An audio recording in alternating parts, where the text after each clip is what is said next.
Two, one. Please start, ma'am. We are live. So, good evening, everyone. Good evening, all the faculties and attendees. So, it's a great pleasure to welcome you all for the today's session, Oncology Updates in Common Cancer.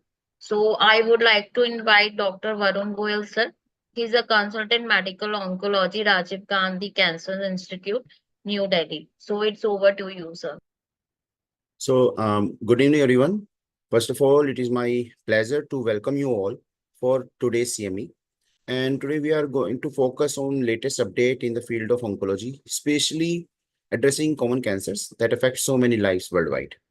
So during our time together, we will delve into recent advancements, treatment modalities, and emerging trends that are shaping the way we understand and manage these diseases.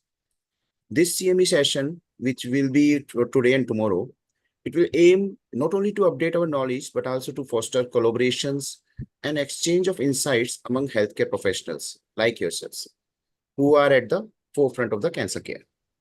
We understand the critical importance of staying abreast of the latest developments in oncology to provide the best possible care to our patient. And through these interactive discussions and expert presentations, we aim to deepen our understanding and enhance our clinical practice. So, with that, I encourage you all to actively participate, ask questions, and share your experiences throughout this session. Together, we will continue to improve outcome for the patients who are battling cancers. And once again, welcome to all for this Oncology CME on updates in the common cancers. Let's make today and tomorrow session more informative and enriching for all of us. Thank you. So with this, I will start the CME, and first talk will be by Dr. Mohit Saxena. He is senior consultant in the Department of Medical Oncology, Moringo Asia Hospital, Gurgaon, and he will discuss about the latest trial, that is LAURA, which is a phase 3 trial of Osimertinib after definitive chemoradiotherapy in patients with unresectable stage 3, those patients who are EGFR mutated NSCLC. So over to you, Dr. Mohit.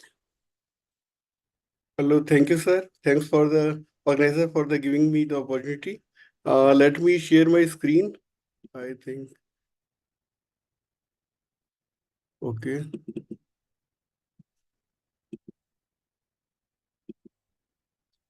So my slides are moving. Yes, sir. Okay. So So the topic given to me is about which is presented in the latest ASCO. That's the osimertinib after definitive CCRT in patient with unresectable stage 3 EGFR mutated NSCLC.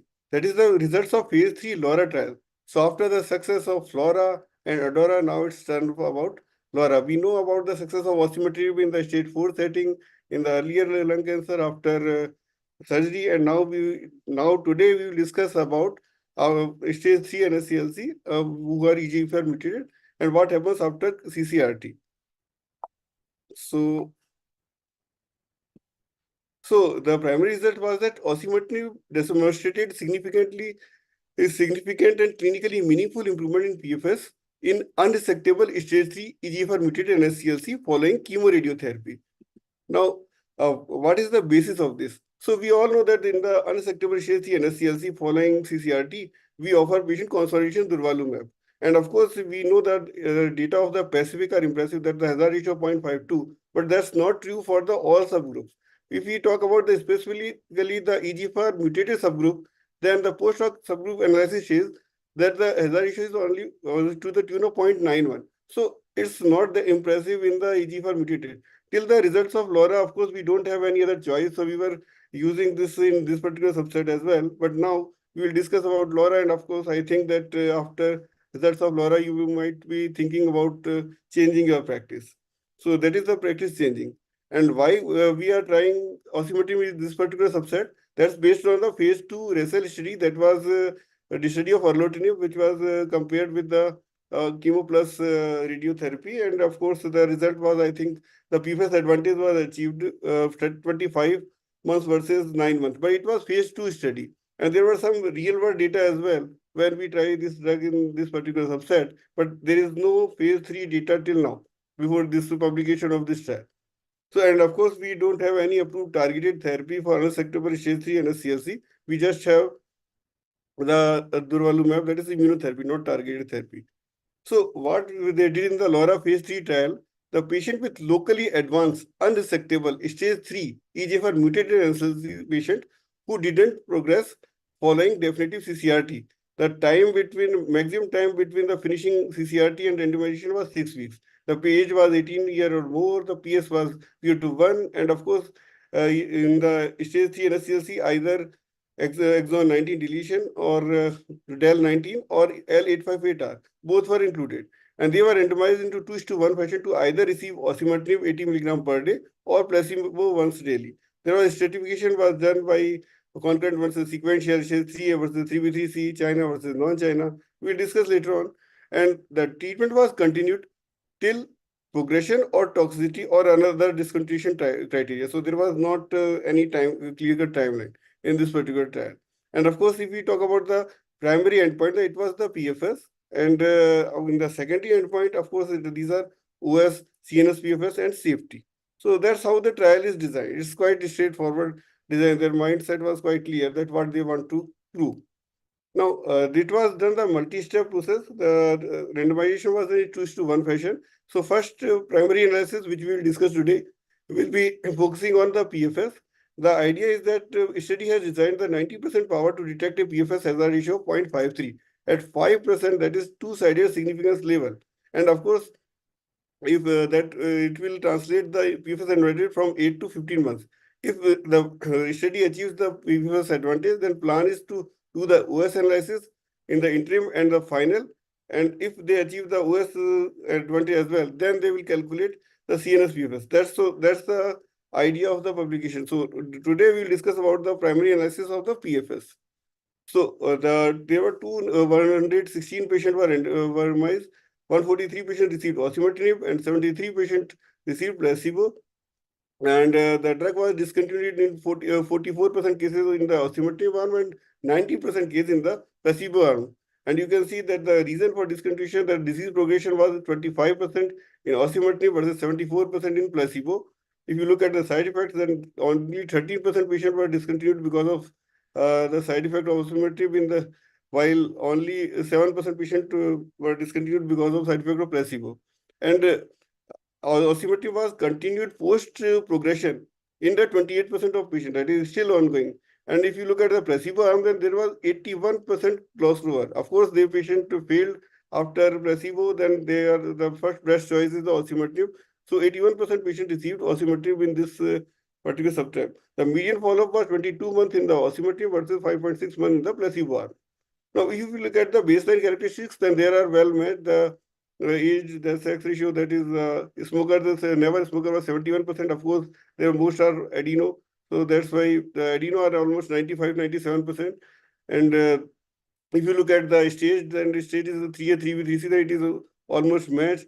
The EGFR mutation, you can see there are almost 50-60% patient were del 19 and 40-50% patient of L858R. So they are matched.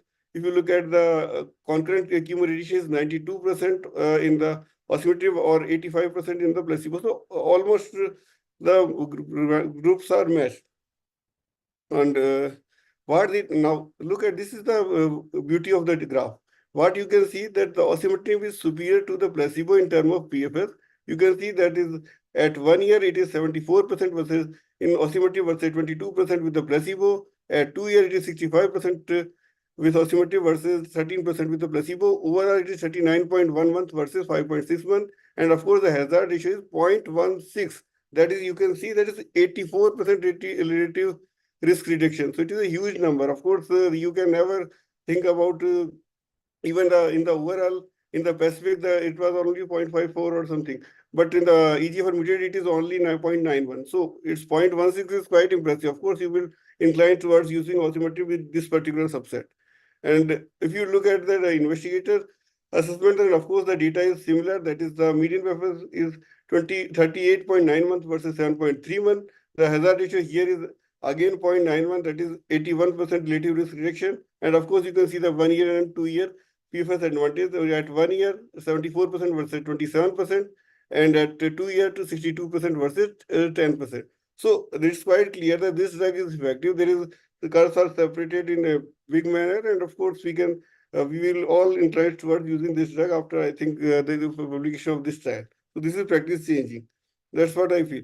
Now, if you want to think that there might be some subset which are not, where the drug is not working, so this graph will clarify the picture. Of course, these are all curves are towards left. Of course, there is hardly anything which is on the favoring placebo. So whether patient is irrespective of age, sex, race, the smoker or non-smoker, stage 3A versus 3B3C, DEL19 or L85 beta, Chinese versus non-Chinese, concurrent, of course, sequential, their number is small, but patient is achieving either partial response or stable disease.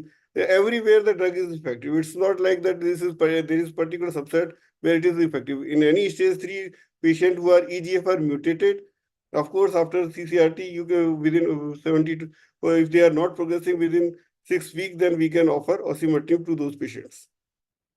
Now, if you look at the response rate, then of course, overall response rate is 57% in osimertinib and 33% in placebo. The disease control rate is 89% versus 79%, and median duration of response is 36.9 months in osimertinib versus 6.5 months in placebo.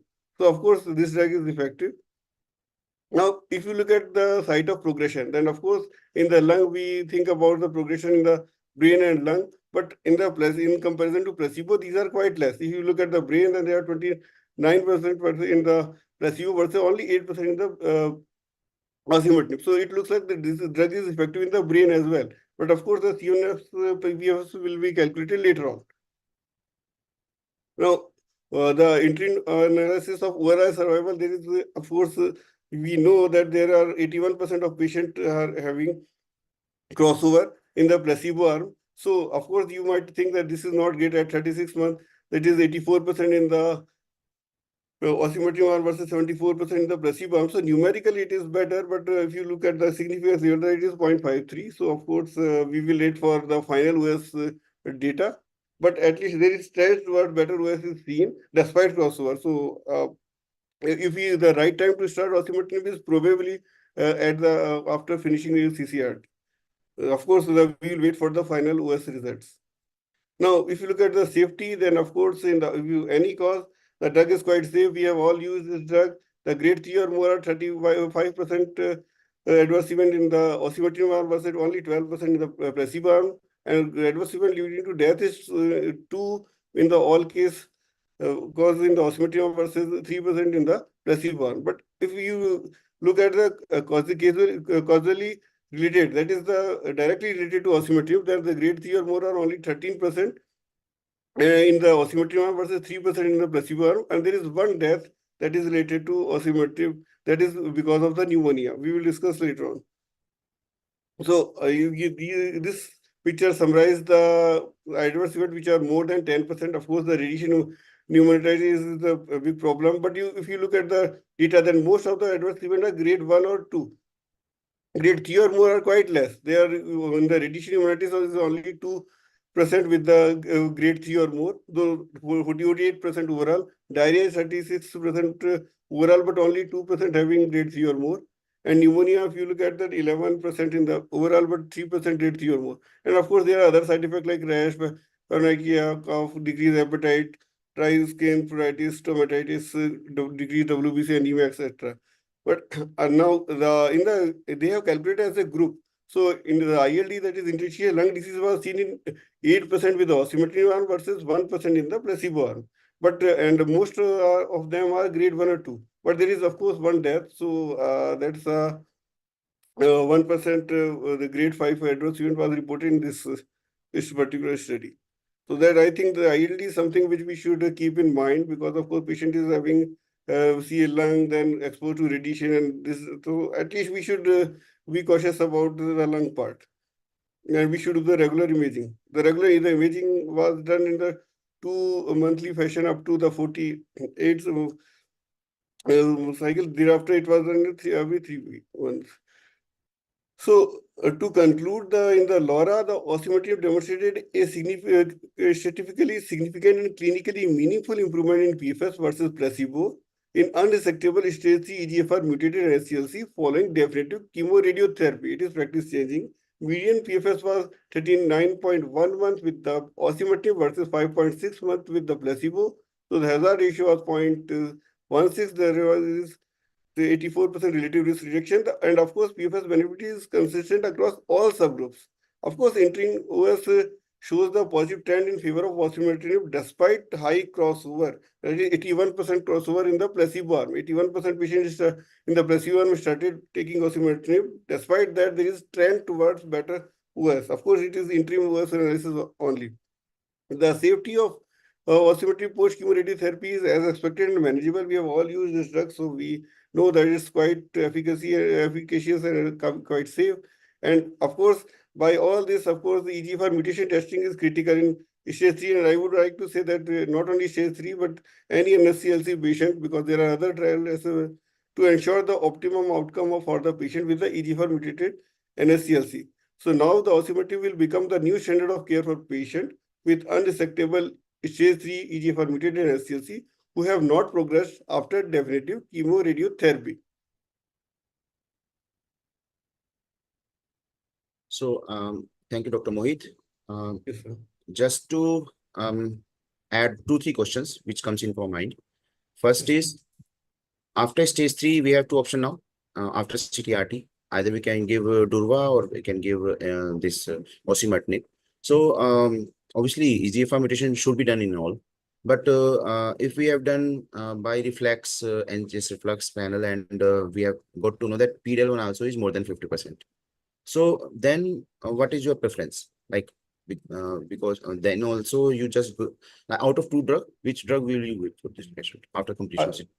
I will surely use osimertinib, sir, because of course we all know that in the driver mutated NSCLC, it is the driver we should, of course, the targeted therapies work better. And of course, even irrespective of PD-L1, I think we can use durvalumab. But the subgroup analysis clearly says in the post-hoc analysis that in this particular subject, the durvalumab is not a great drug. So even if the PD-L1 is positive, I will use osimertinib. It's quite clear now with the result of FLORA. The hazard ratio 0.16 versus I think 0.91. So there is no comparison. No comparison. I absolutely agree with you.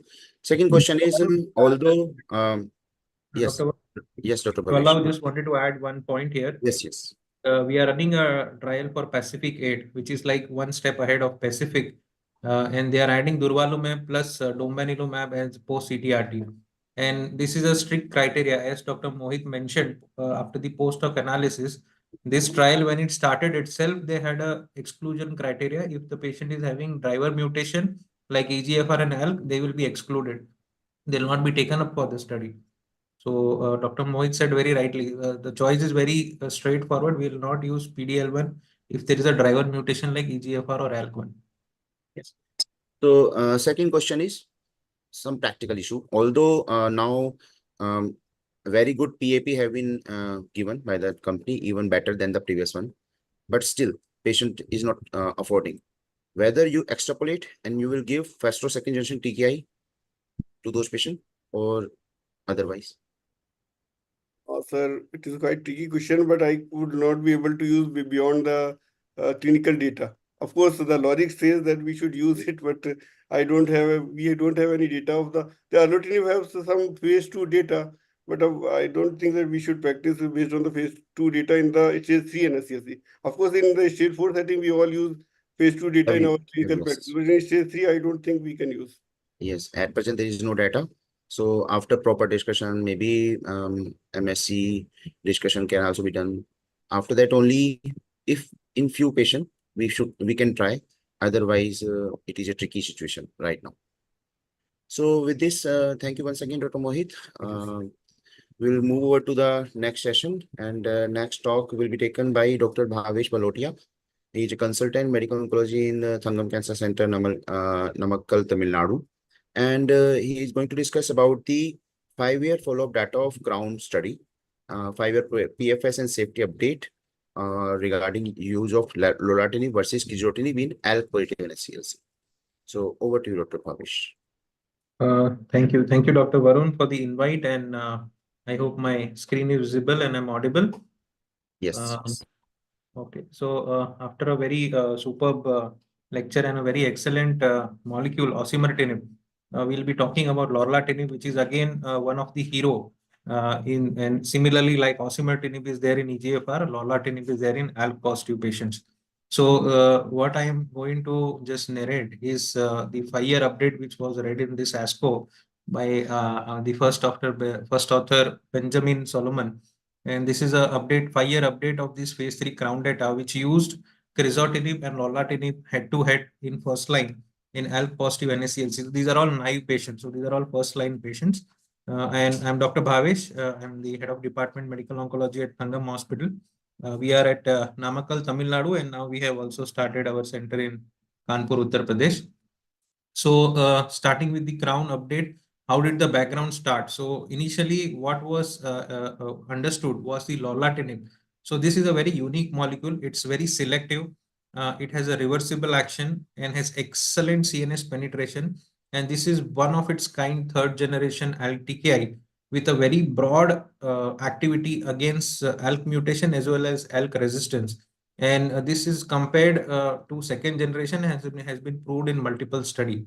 And on basis of that, it is approved as by FDA to be used in ALK positive metastatic NSCLC. So this approval was expanded in 2021 to be used either in a second line or third line setting. And to include first line, this phase 3 crown trial was started. And what does it do? It started using lorlatinib in naive patients, ALK positive naive patients versus crizotinib, and the primary endpoint was PFS. And there was a beautiful PFS advantage which was seen with an HR of 0.28, and PFS was maintained even after 3 years of median follow-up to the same HR of 0.27, where the PFS was not reached for lorlatinib and it was 9 months approximately for crizotinib. So this current ASCO reading which has happened in this year was for this follow-up of 5 years. So this was a basic study design, as I already mentioned, and now they have a 5-year follow-up of this this study, where all stage 3B, stage 4 ALK positive NSCLC patients were enrolled with more than or equal to one extracranial target lesion has to be there. And even asymptomatic CNS metastatic patients who are treated or untreated were allowed. So this is one of the strength of this study, that all kinds of patients in practice also we see many patients in ALK will present with metastatic lesions in the brain. Some of them may be asymptomatic, some of them may be symptomatic, and lorlatinib can be used in every kind of patient. So the primary endpoint was PFS, and there were multiple secondary endpoints, including OS, and regarding the toxicity, the safety, the QOL, and the different biomarkers. So this I'll directly come to the result, and you can see from this updated 5-year result, the PFS has been consistently maintained, and the graph has separated as early as 4 months in this Kaplan-Meier graph, as you can see, and the difference has not come down. It has always maintained at least almost 50 to 55% difference between the two arms is very well maintained. So this PFS actually favors use of lorlatinib in first line with or without baseline brain metastasis. And even in the poorest of the poor biomarkers, this has shown response compared to crizotinib. And if we see the HR is even better than what we see in osimertinib in EGFR. The HR is 0.08, which is never seen with any of the agent till now. And this has been seen with lorlatinib with baseline brain mets. Without baseline brain mets, it is 0.24. And the OS events actually are not yet complete to get a median OS as of now. And the follow-up is still ongoing. So probably in next 1 or 2 years, we'll have a mature data on the OS as well. Coming to the update on the IC progression, that is intracranial progression and the resistant mechanism. So on the first half of the slide, what you can see is the IC progression. If intention to treat population, there were only 21% patients who were not progress in the brain with the use of crizotinib, whereas majority, almost 92%, did not progress in the brain even at the end of 5 years with the use of lorlatinib. And this is what gives an HR of 0.06. Better than this was with baseline brain mets, and it was 0%. Like crizotinib, everybody has progressed, and 83% even at the end of 5 years still did not progress in the brain with the use of lorlatinib, giving an excellent HR of 0.03. And if there were no baseline brain mets, again it was quite impressive. 96% patients on lorlatinib had maintained their responses without intracranial progression, and only 27% could maintain that in crizotinib arm. So lorlatinib prolongs the IC intracranial time to progression versus crizotinib in this population, whether they had brain mets at baseline or not. Coming to the second half of this slide, that is a new resistant mechanism, and you can see that there is hardly a new mechanism which has been found with lorlatinib. There is no new ALK mutation which has been identified even in the ctDNA sample at the end of the lorlatinib treatment. Coming to the safety, after seeing such an efficacious drug extracranially, intracranially, now also we have to see the safety. So safety point of view, if we see, there are few specific side effects which are seen with lorlatinib, like hypercholesterolemia, hypertriglyceridemia, very common, almost seen in 100% of the patients in different grades. Edema, peripheral neuropathy, which is causing edema is causing weight increase, and there is some fatigue. So these are some common side effects which are associated with lorlatinib, but they don't seem to be very serious. And you can see the response of that there was not much of dose reduction or interruption, and the treatment discontinuation rate was almost same compared to lorlatinib and crizotinib. So as such, if we see in last 5 years of update, there is no new safety signal which was observed, and there is no increased, there is of course there is some increased grade 3 and 4 adverse event with lorlatinib, but these side effects are very easily monitored as well as easily treated. We have specific guidelines to do the specific monitoring and treatment of this side effects.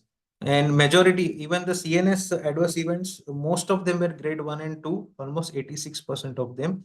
And hence the PFS and the intracranial time to progression did not markedly differ, even patient without dose reduction, even in the first 16 weeks. So the conclusion, this will be the last slide.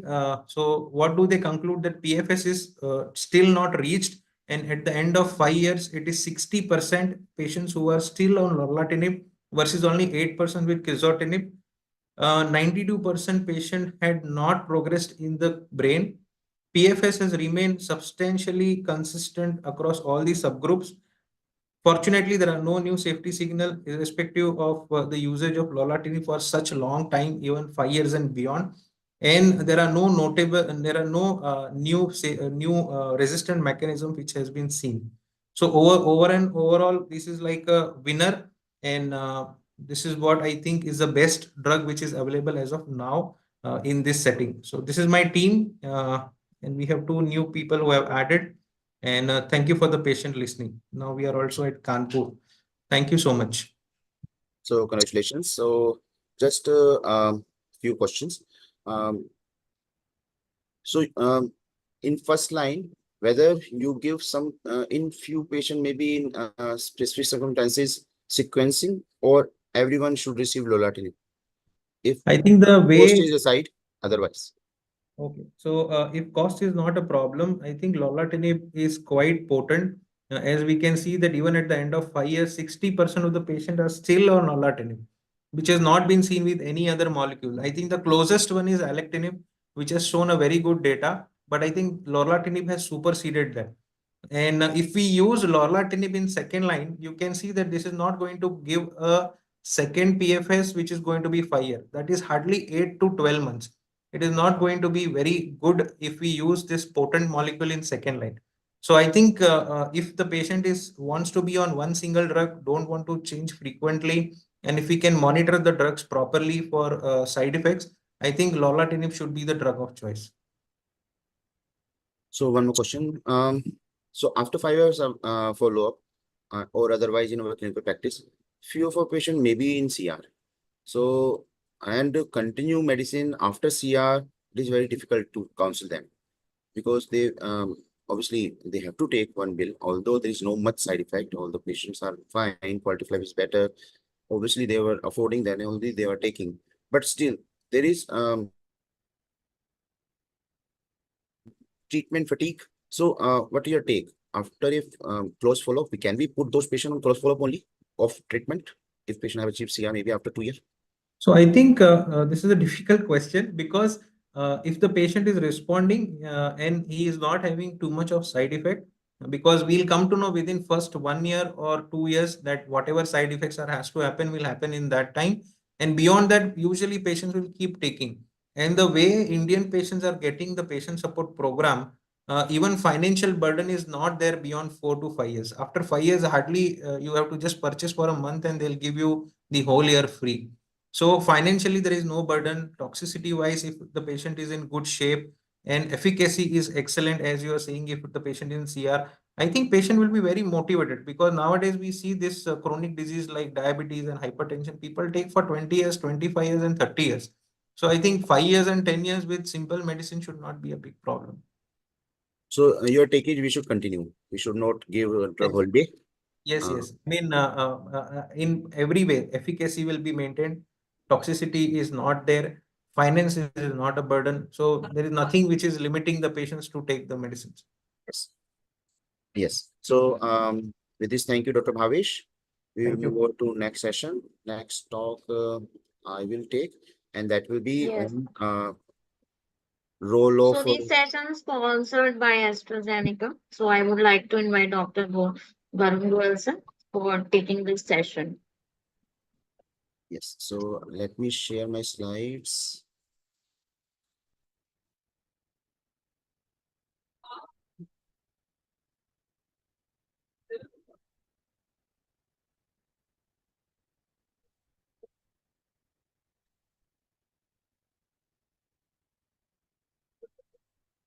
So my slides are visible.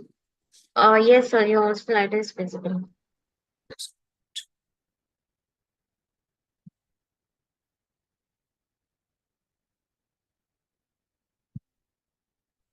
So topic is exceptional response to osimertinib, and especially patients of metastatic NSCLC with EGFR mutation. So I will start one case study. So Mr. X, 64-year-old gentleman, he had presented with coughing, progressive breathlessness, and severe backache. And so these symptoms may be going on since last 2-3 months, but since last 10 days, he even could not walk without support. And there is giddiness since last 5 to 6 days, significant weight loss in the last 1 month, 5 kg, and as such, he is non-smoker. So on further follow-up on PET scan, like initially obviously chest X-ray was done, CT scan, finally PET scan was done. So in PET scan, there was a mass lesion in the right upper lobe with hilar nodes. So you can see here, right upper lobe lesion is there with hilar nodes. So lesion size is 4 into 3 centimeter, and there are multiple bony mets there. So from the lung mass, biopsy was done, and it was coming adenocarcinoma. It is TTF1 positive, NAPSIN positive, negative for P40. So as a reflex, we have sent for NGS reflex panel for the lung. And so he fortunately came to be exon 19 EGFR mutation positive. Other mutations like KRAS and BRAF, MET, exon 14, ELK, ROS1, HER2, all those were negative. So that happens most of the time. All of these mutations are mutually exclusive.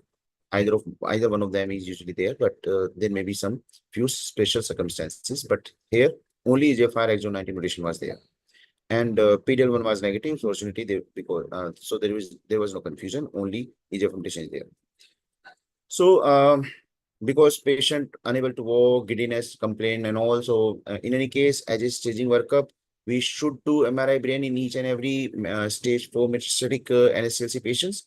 So on MRI brain, multiple ring enhancing lesions in the cerebellum and cerebral hemisphere were found, and there is significant perilesional vasogenic edema, which you can see here clearly. So final diagnosis was made stage 4 NSCLC with exon 19 del mutation with bone and brain mets. So then we have discussed this case on a tumor board because we should discuss each and every case of lung cancer and even other solid malignancies where multidisciplinary team should sit and should confirm what should be the management plan.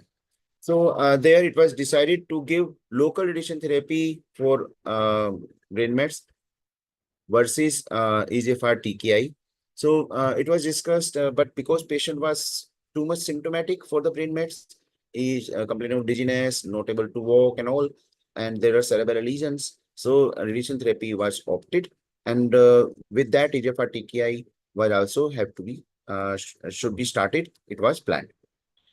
So if we see, so obviously we all know that there are 3 generation EGFR TKIs, first, second, third generations, and osimertinib is third generation TKI. So, and all these can be given according to guideline. All are category 1 recommendation. Although osimertinib is preferred category 1 recommendation, but we can give anyone. And beside cost issues, if patient is not affording, then most of the time it is first generation TKI only. But otherwise, most of the time we give third generation TKI because of the good brain activity. So good brain PFS improvement is there with the third generation TKI.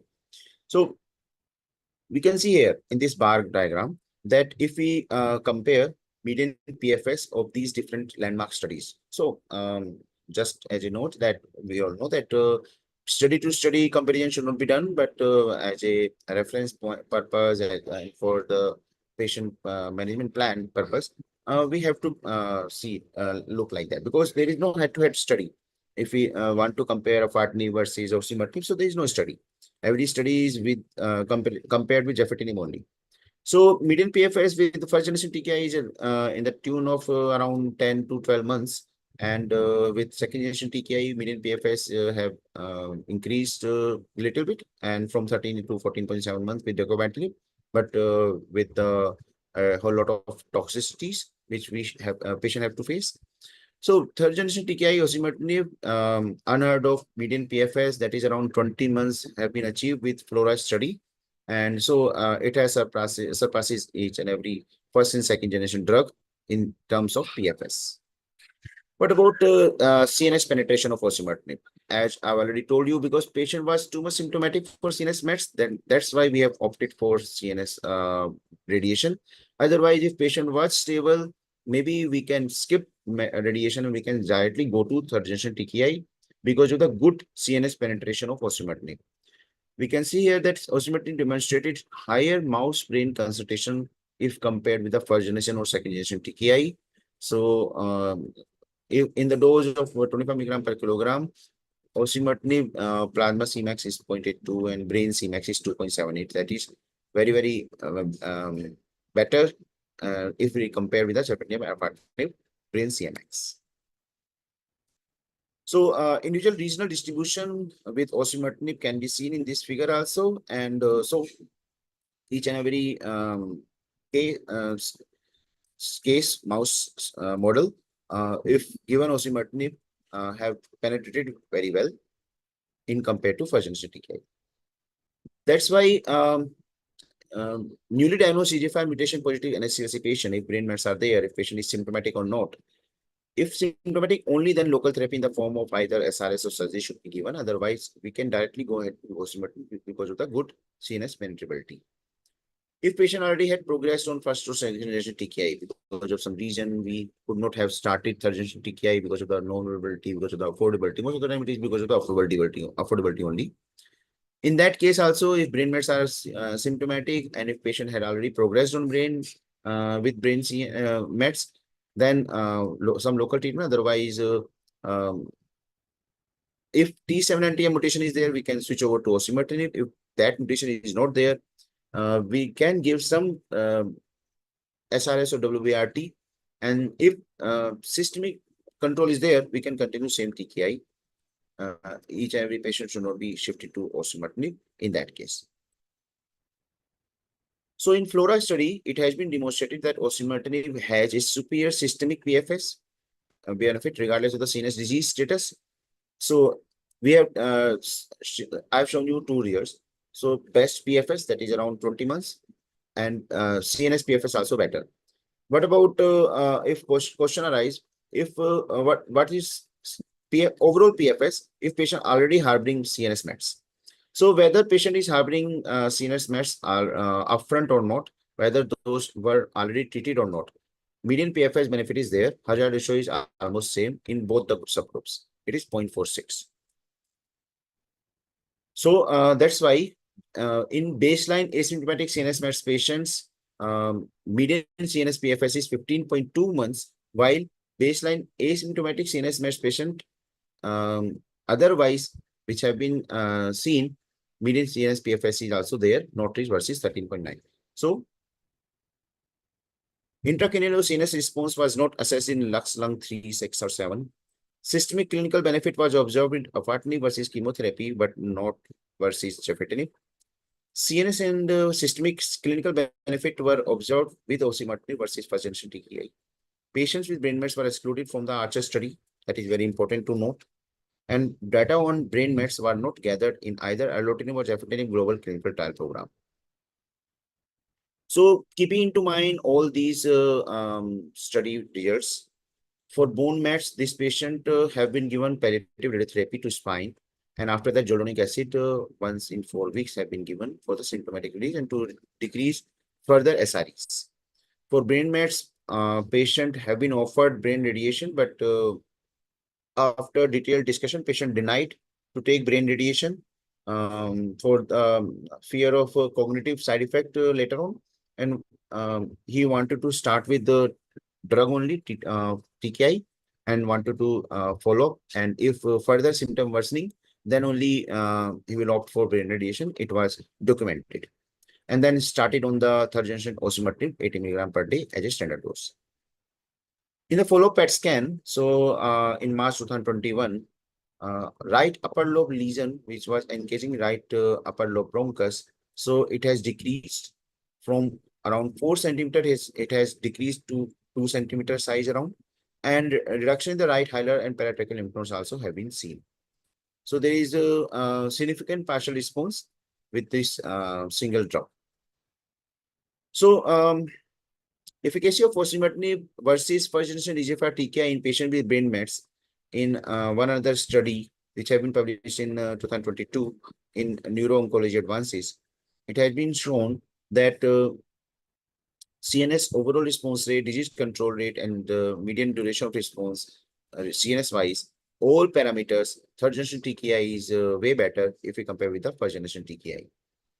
In February 2021, follow-up MRI brain was done for that patient, and complete resolution of the brain lesion on the brain MRI have been seen.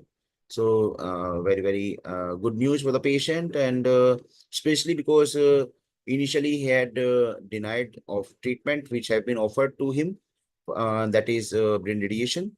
And now with third generation TKI, his CNS mets have been resolved completely. So no additional intervention was needed, obviously. So real-world evidence case reports on Osimertinib and brain mets were there in the literature. Another way I will say these type of case reports are flooded in the literature. So another case report is 53-year-old patient who relapsed while being on the chemotherapy for stage 3A. And subsequent scans revealed that there is pre-tracheal nodal hypermetabolism and repeat brain MRI. She was found to have multiple brain mets. And after that, she was started on Osimertinib, and patient complaint of ataxia worsened significantly in the following days. Was scheduled for craniotomy and tumor resection for after that. But complete remission of multiple brain mets in a patient with EGFR mutation patient have been seen, and asymptomatic brain mets with a maximum diameter of 12 millimeter were diagnosed simultaneously, and those are around 20 mets. After 5 weeks, multiple brain mets disappeared completely, and there is obviously response in the systemic lung lesion also. In another study, which had already demonstrated efficacy in the CNS mets, and here also it is a phase 2 open label 3-arm prospective study in which 48 patients with EGFR mutation patients were taken. In these patients, obviously first line or even later line EGFR TKI in the form of Osimertinib was given. In the later line, T790M mutation positive should be there. In 10 patients, even in the later line, T790M mutation was negative. But still, median intracranial PFS was noted around 12 months. And investigators there have concluded that Osimertinib demonstrated high efficacy for brain mets, and all trial arms displayed a significant decrease in the number and diameter of the target lesions. So after February, again in November 2021 and April 2022, again PET scan was done. Patient was continuously taking for osimertinib daily. Compliance was good. So in these scans, almost complete response systematically also have been seen. MRI brain wise, there is complete response in the February also. So with this, all these real world case reports and our case, we can say that radiotherapy for brain at present is not needed. Still, patient had complete response with the brain mets. Almost complete response in the primary disease also. No adverse event were reported in this patient. Patient remained progression free even after 19 months of initiating of the osimertinib. He is asymptomatic, fully active, goes for morning walk, yoga session, and leading a normal life. So that is emphasizing that there is an excellent response to osimertinib. And do we have any other biomarker to predict such excellent responses? So with this, I close my presentation and just.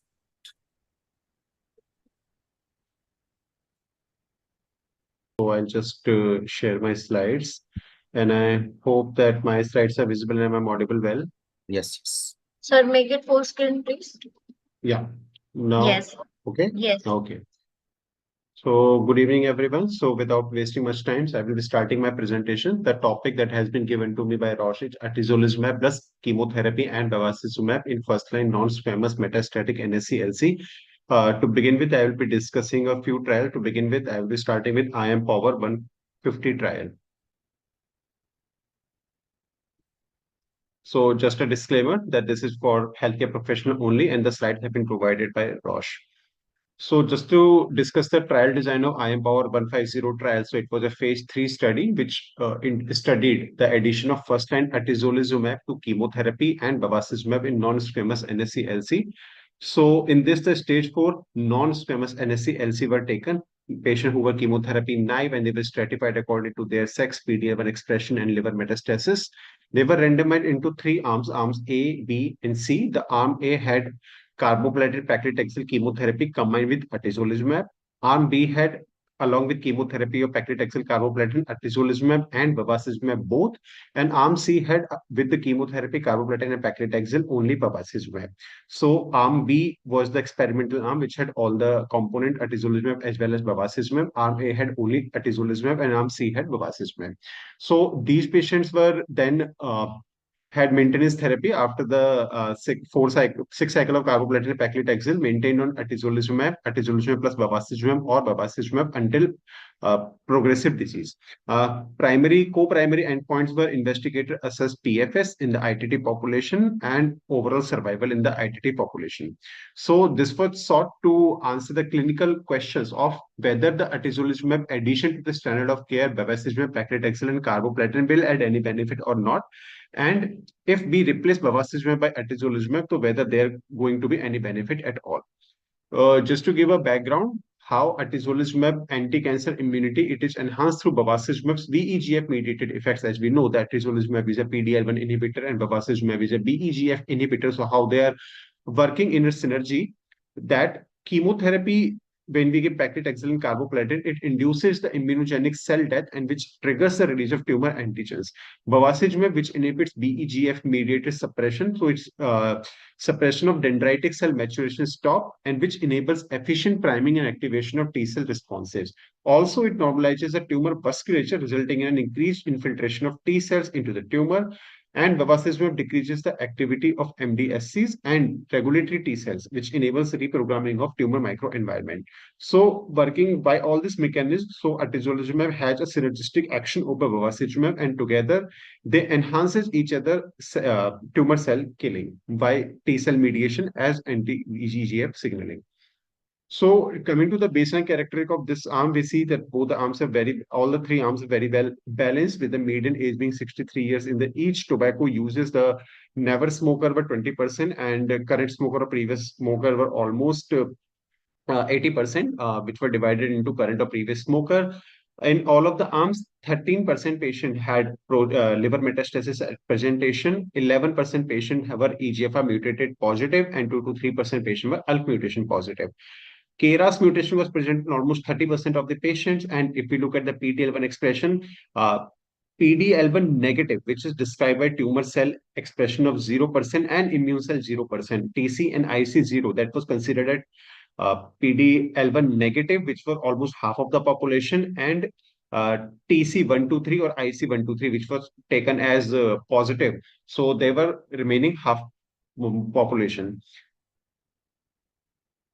If we look at this Kaplan-Meier survival curve of OS, then we can see this is the comparison between arm B and arm C, which is evaluating the addition of atezolizumab with carboplatin, paclitaxel, and bevacizumab, in which we can see that the curves start separating after approximately 6 to 7 months, with the median survival reaching 14.7 months in the control arm versus 19.5 months with the addition of atezolizumab. So the delta is approximately 9 months, which is significant, with a hazard ratio of 0.80, which is statistically significant. If we look at the landmark OS, the latest data that we have is 24 months, where 43% patient in the arm B were alive compared to 34% patient only in the arm C.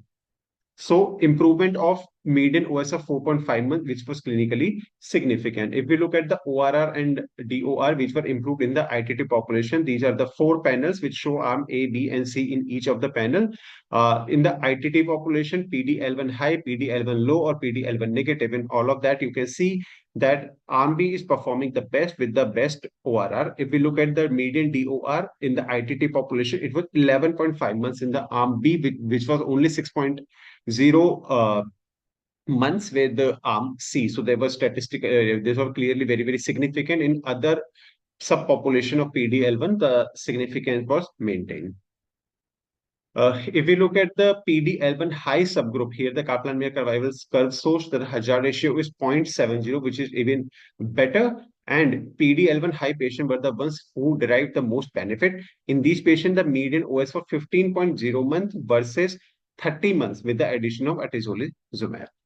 If we look at the PD-L1 positive versus PD-L1 negative, in the PD-L1 arm, the hazard ratio was 0.90, which was not significant. That means the PD-L1 negative patient did not have much benefit with the addition of atezolizumab over bevacizumab. However, if we look at the PD-L1 positive population, the hazard ratio was 0.73, which was statistically significant, and the median OS was 16 months versus 22.5 months. If we look at the key subgroup like EGFR positivity after EGFR TKI, because we know that lots of non-squamous, that adenocarcinoma patients have EGFR positivity, particularly in Indian subcontinent. In the ITT population, there were 1,042 patients which had EGFR wild type versus 160 patients have either EGFR or ALK mutation, out of which 124 patients had EGFR mutation, 91 patients had sensitizing EGFR mutation, and out of that, 78 patient had received prior TKI therapy. If we look at this Kaplan-Meier survival curve, PFS, we are seeing the PFS curve starts separating after 6 months. And here, if we compare the arm B and C, the hazard ratio is 0.59, which is statistically significant with the median PFS of 6.1 month versus 9.7 month. This is what we are talking in EGFR mutation or ALK mutation positive subset. So even in those EGFR mutated subset, addition of atezolizumab improve efficacy. If we look at sensitizing EGFR mutations only, here the benefit was even more. With the arm B and arm C, the hazard ratio was 0.60. That is median of 18.1 months OS versus 29.4 months. So even in sensitizing EGFR mutation patients, the efficacy of adding atezolizumab was maintained. But if we look at arm A versus arm C, here arm A is atezolizumab arm and arm C is bevacizumab arm compared with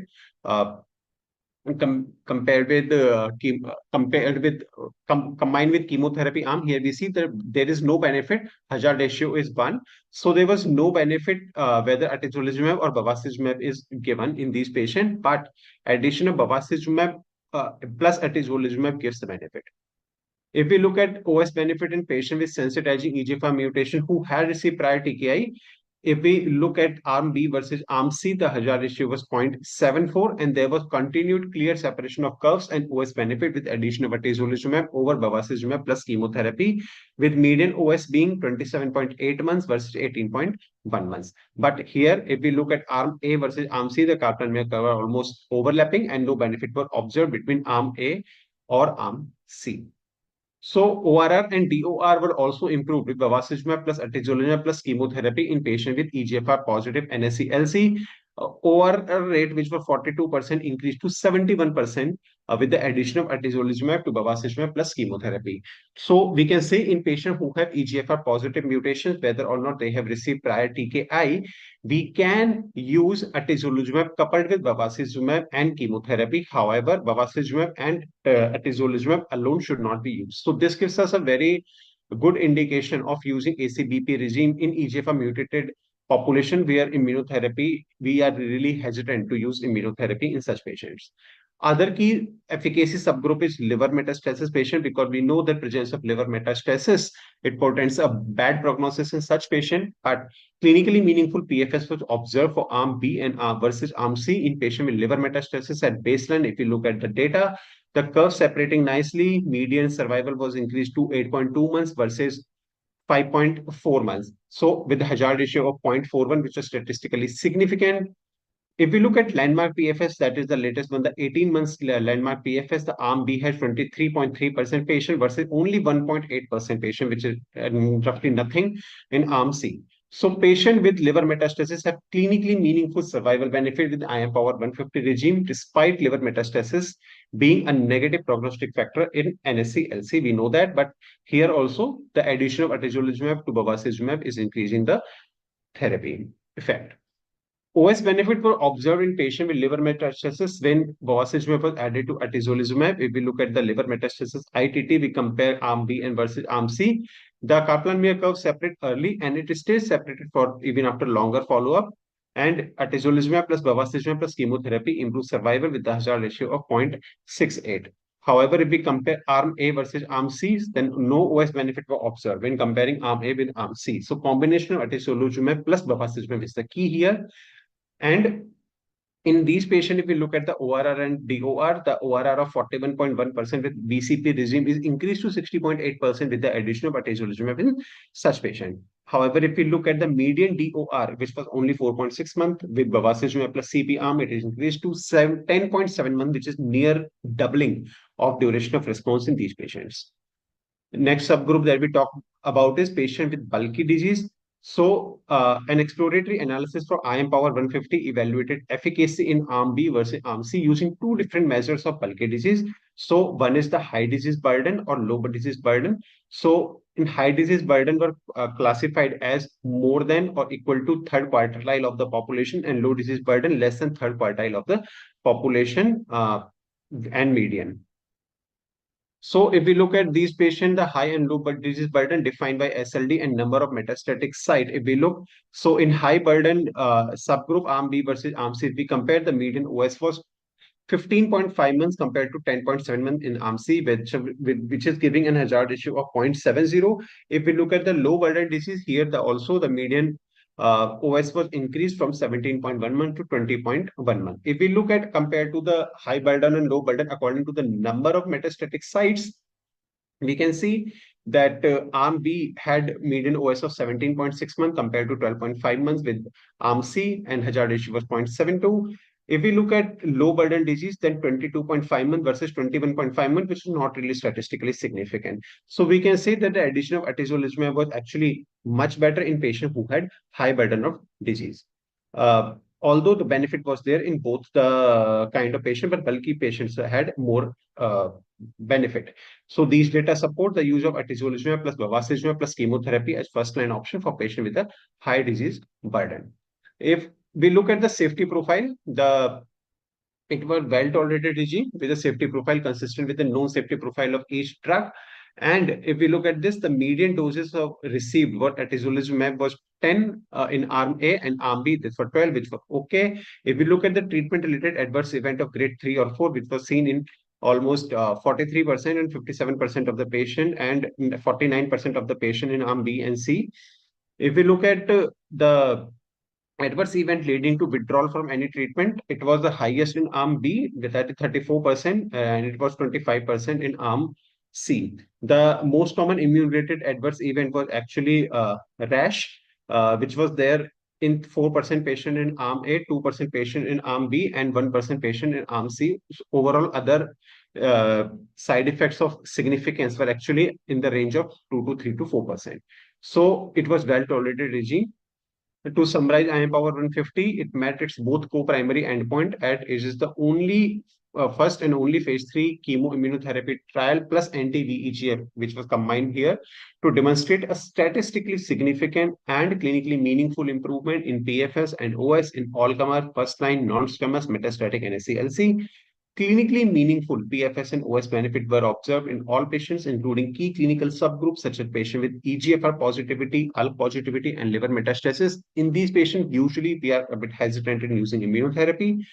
The clinical benefit from addition of atezolizumab to bevacizumab plus chemotherapy was observed in a patient with and without bulky disease, further supporting use of this regime as first-line option for patients with a high disease burden.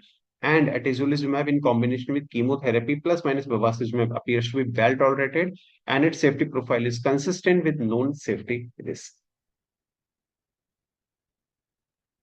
Coming to the next topic, that is atezolizumab monotherapy in first-line NSCLC. To discuss this, I will be discussing the IMpower 110 trial, which evaluated atezolizumab monotherapy versus chemotherapy in PD-L1 selected first-line metastatic NSCLC. So the patient population was stage 4 non-squamous or squamous, either NSCLC, who were chemotherapy naive, PD-L1 selected patient who were EGFR ALK negative, and they were stratified according to the sex, ECOG performance status, histology, and PD-L1 IHC expression. They were randomized into 1:1 arm into atezolizumab monotherapy, that is 1200 mg every 3 weeks, followed by maintenance atezolizumab 1200 mg every 3 weeks till PD, or the control arm was chemotherapy, which was in squamous histology, carboplatin or cisplatin plus gemcitabine, and non-squamous histology, carboplatin or cisplatin plus pemetrexed, followed by pemetrexed maintenance in non-squamous histology, and it was given till progression of disease. The primary endpoint were overall survival in population, which included the excluded patient with EGFR positive, ALK positive NSCLC, and key secondary endpoints were PFS, ORR, and DOR. If we look at the demographic and baseline characteristic, they were very well balanced between these arm A and arm B. The age less than 65%, half of the patients were younger than 65 age, 70% patients were male, out of which 82% patients were white, and 13% patients each arm had never used tobacco. 70% patient had non-squamous histology. If we look at the primary endpoint of OS in the TC3 or IC3 expression subgroup, so if we look at it, the median OS is improved by 7.1 months with atezolizumab over chemotherapy. So the median OS was actually 13.1 months with the chemotherapy arm compared to 20.2 months in the atezolizumab arm with a hazard ratio of 0.59. If we look at the landmark 12 months OS, it was 50.6 months in the control chemotherapy arm versus 65% in the atezolizumab monotherapy arm. If we look at this high data TC3 or IC3 updated analysis, there was continuous clinically meaningful improvement in PFS with atezolizumab versus chemotherapy. If we look at the PFS data, the median PFS was 8.2 months, which is worth only 5 months in the chemotherapy arm with a hazard ratio of 0.59. And PFS were not formally tested due to hierarchical testing plan. If we look at the ORR in TC3 or IC3 population, the arm B control arm had only 28.6% ORR, which was increased to 40.2% in the atezolizumab arm. If we look at the OS in PD-L1 high subgroup for atezolizumab over chemotherapy, it was maintained whether the tumor was tested with different monoclonal antibodies like 22C3 or SP263. Here, the three panels have shown the use of SP142 Ventana or 22C3 BEP or SP263 Ventana platform. Here, TPS more than 50%, tumor cells more than 50% either was taken. In all these, however, the testing methodology was, the OS benefit was maintained. If we look at the safety analysis, it was consistent with the data presented at the primary analysis with no new safety signals. If we look at the grade 3 or 4 adverse event, it was there in arm A, 34%, and it was on arm chemotherapy arm, it was rather higher, which was 54%. And if we look at the treatment discontinuation rate, it was only 7.3% in the atezolizumab arm compared to 17.1% in the chemotherapy arm. So overall, we can say that actually atezolizumab was safer compared to the chemotherapy. However, we had immune-mediated adverse event which requiring corticosteroid that was there in 13.3% of the patient. If we look at the all-cause adverse event, then in chemotherapy arm, the anemia, nausea, neutropenia, thrombocytopenia, vomiting, these are expectedly higher in the chemotherapy arm, in fact, much higher. The pyrexia, skin rashes, transaminitis, arthralgia, and hypothyroidism, these are more common in the atezolizumab arm, which are obviously the known adverse event with atezolizumab monotherapy. To summarize, IM-Power 110 is a positive study which demonstrated statistically significant and clinically meaningful improvement of OS in the TC3 or IC3 WT population, which is PD-L1 approximately 50% or more than that, versus platinum-based chemotherapy. In the TC3 or IC3 WT population, atezolizumab showed meaningful improvement in PFS, ORR, and DOR versus chemotherapy. Safety profile of atezolizumab was consistent with prior observation and no new or unexpected safety signals were identified. Next, I'm going to take up IM-Power 130 trial, which was in non-squamous NSCLC. It was a phase 3 study of carboplatin and nab-paclitaxel with or without atezolizumab in first-line advanced non-squamous NSCLC. The trial design, it was done in stage 4 NSCLC non-squamous histology who were chemotherapy naive with good performance status and stratified according to their sex, PD-L1 expression, and liver metastasis. Arm A was atezolizumab along with chemotherapy. Arm B was chemotherapy alone. 4 to 6 cycles were given, followed by maintenance of atezolizumab or pemetrexed. And they were given until progressive disease. The dosing was as standard: atezolizumab 1200 mg every 3 weeks, carboplatin AUC 6 every 3 weeks, and nab-paclitaxel 100 mg per meter square on day 1, day 8, day 15 every 3 weeks.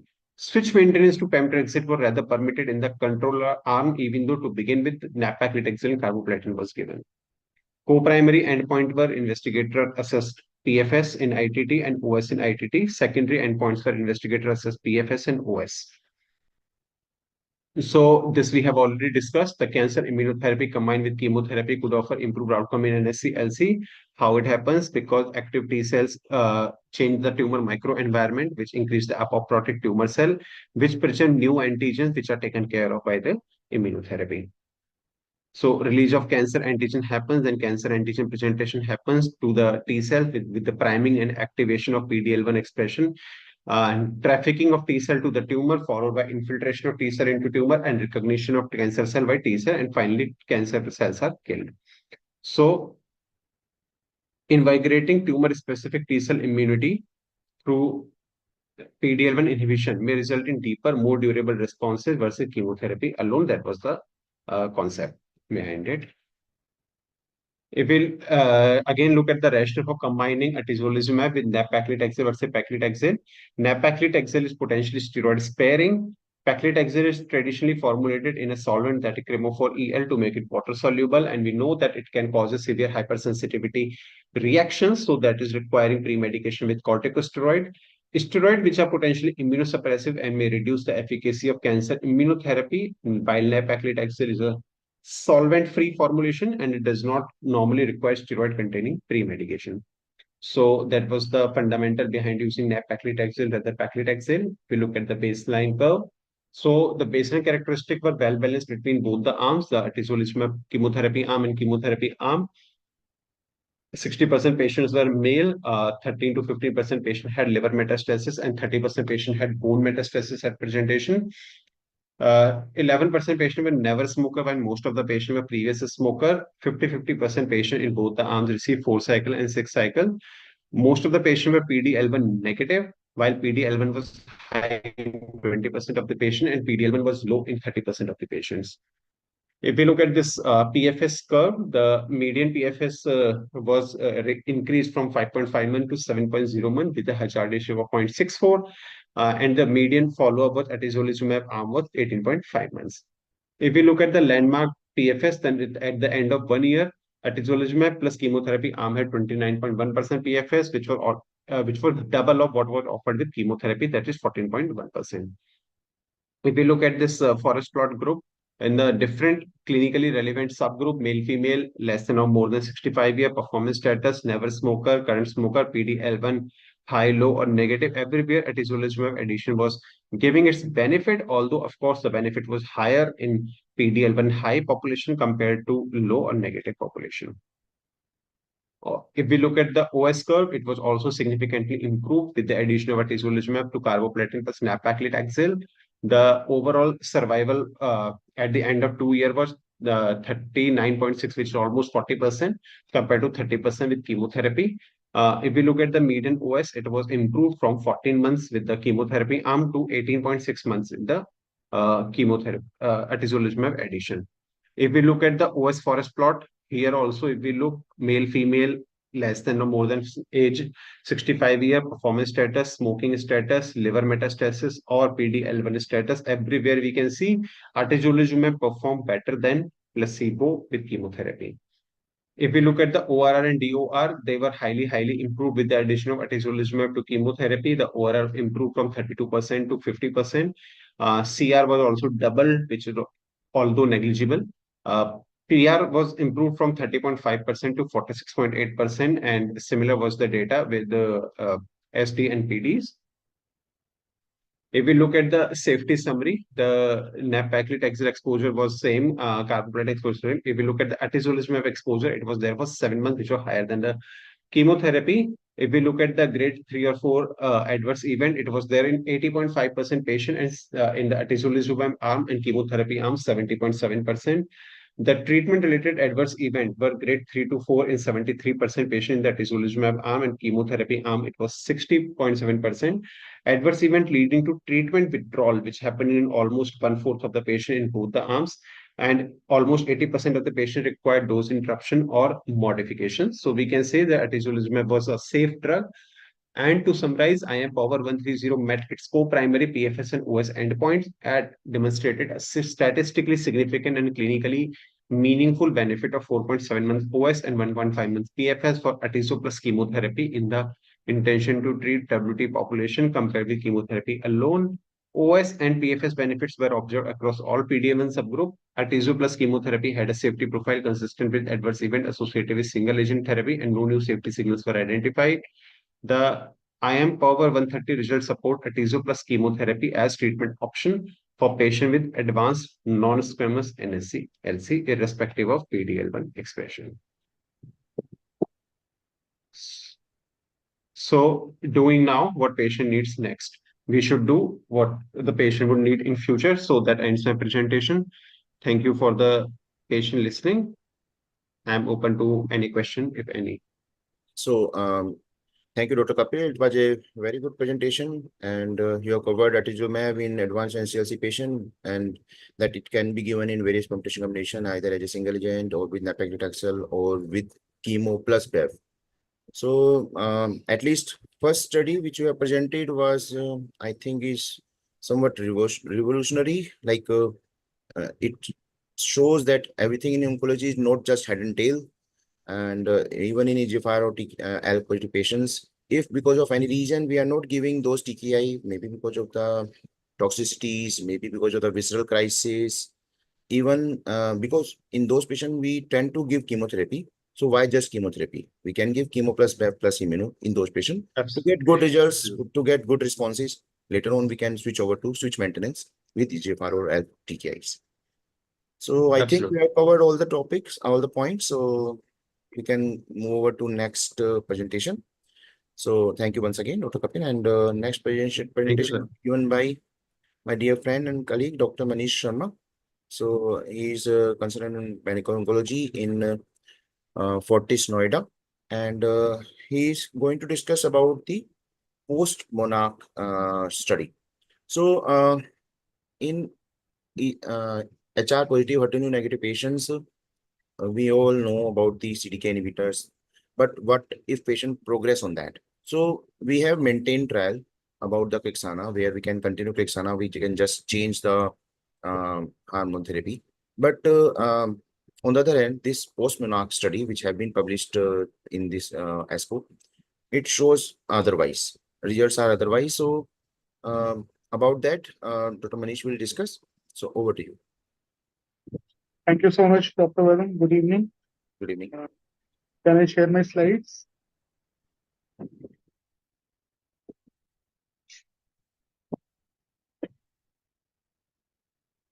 My screen is visible. No, sir. Then can you share the screen? Manisha, can you please upload the Dr. Manish PPT? हाँ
Yes. So good evening. Today I will be discussing upon Post-Monarch trial, and this is abemaciclib plus fulvestrant versus fulvestrant monotherapy for hormone receptor positive and HER2 negative advanced breast cancer after progression on CDK4/6 inhibitors plus endocrine therapy. Next slide.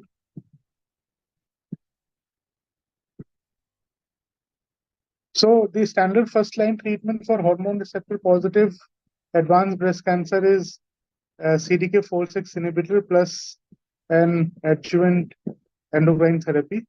And abemaciclib is a potential oral CDK4/6 inhibitor with high selectivity for CDK4 rather than CDK6, and hence leading to decreased myelosuppression following continuous dosing. And FDA has approved the combination of AI or fulvestrant for hormone receptor positive advanced breast cancer as a monotherapy after progressive disease with prior endocrine therapy and chemotherapy in metastatic setting, and for high risk hormone receptor positive early breast cancer in combination with ET. The randomized phase 2 trial evaluating CDK4/6 inhibitor continuation after PD with CDK4/6 inhibitor, they have reported inconsistent benefit, and hence the current study reports the efficacy and safety from phase 3 Post-Monarch trial, which evaluated abemaciclib plus fulvestrant versus fulvestrant monotherapy after progression on CDK4/6 inhibitor in patients with hormone receptor positive advanced breast cancer. Next slide. So this is the schema of the trial, and this is a global double-blinded placebo-controlled randomized phase 3 trial. The patients included were adults with which are hormone receptor positive advanced breast cancer who have progressed on first-line CDK4/6 inhibitor plus AI for advanced disease, or a recurrence on or after CDK4/6 inhibitor plus CT in adjuvant setting. These patients, they were randomized either to the standard of care, that is fulvestrant, or abemaciclib plus fulvestrant, and all the patients, they were scanned every 8 weekly for 12 months. The primary endpoint was progression-free survival, and the secondary endpoint was overall survival. Next slide. So these were the baseline clinical characteristics. Median age was 58. Most of the patients, they were white. Although it was a global study, but Asian patient population, it was quite less. It was 12%. Patients who had visceral metastasis, they were 62%, and liver metastasis patients, they were 37%, and bony metastasis patients were 18%. So the patients, they were also evaluated as per their ESR1 mutation status and PIK3 AKT PTEN alteration. The number of the patients, percentage of the patient was 40% for ESR1 mutations, and 46% patient, they had some alteration in PIK3, AKT4 and PTEN alteration. Next slide. So, and this was the prior treatment history. All of the patients, they were having advanced disease. Then the palbociclib was the treatment given in the first line in 59% patient, ribociclib in the 34% patient, and abemaciclib was the treatment given in the first line in 8% patients. Prior CDK4/6 therapy duration, yes. So more than 12 months or recurrence after adjuvant treatment, 71%, and less than 12 months after recurrence on the adjuvant treatment, 29%. Median prior CDK4/6 therapy duration in months was 19 months for palbociclib, 15 months for ribociclib, and 26 months for abemaciclib. Next slide. So if you see the post-Monarch PFS status, the PFS by the investigator assessed PFS was 6.0 months versus 5.3 months, and the 6 months PFS rate was 50%. Hazard ratio was 0.73, while when it was assessed by the independent review committee, the PFS was 12.9 months versus 5.6 months, and the 6 months PFS rate was 68% versus 45%. So PFS benefit, it was consistent across subgroup, including age, religion, metastasis, and duration of prior CDK4/6 inhibitor. Next slide. So this is the PFS in the key subgroups. Those patients who had visceral metastasis did not have visceral metastasis. The PFS was 11.1 months versus 5.6 months. Those who had visceral metastasis, PFS was 5.4 months versus 3.7 months. Those with ESR1 mutation and PTEN, PIK3 pathway alteration, the results they have not reached till now. Next slide. So the abemaciclib and fulvestrant improved overall response rates versus placebo plus fulvestrant. And if you see, the overall response rate by the investigator assessment was 17%, while BICR it was 23%. Next slide. So this was the safety analysis. One treatment-related death occurred occurred on abemaciclib plus fulvestrant due to pneumonia. Adverse events related to the treatment modification was more frequent in abemaciclib plus fulvestrant as compared to the placebo plus fulvestrant, and the dose reduction was more. It was 30% versus 3%, and the discontinuation rates were 6% versus 0%. Next slide. So these were the investigators' conclusion in phase 3 post-Monarch trial. Abemaciclib plus fulvestrant after progressive disease or recurrence with CDK4/6 plus EAET significantly improved PFS versus fulvestrant monotherapy. 27% reduction in PFS even with abemaciclib plus fulvestrant, and consistent benefit observed across many pre-specified subgroups like ESR1 mutation and PIK3 alterations. Abemaciclib plus fulvestrant safety profile was consistent with the known abemaciclib profile, and the investigator concluded that the abemaciclib plus fulvestrant offers targeted treatment option for the patient with hormone receptor positive advanced breast cancer with disease progression or recurrence on prior CDK4/6 inhibitor, regardless of their biomarker. Thank you so much for your patient listening. So thank you, Dr. Manish.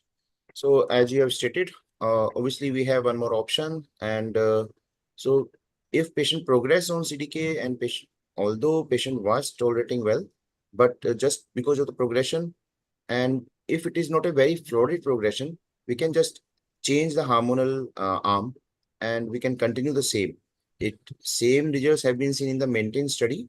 So this study also strengthened that management plan.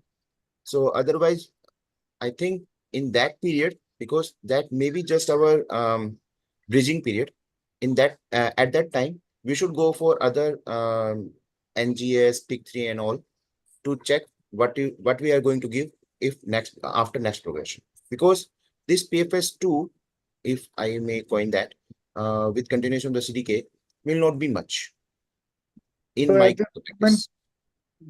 there is one more option for the patients, that is TDXT. Those Yes, who have at present. low HER2.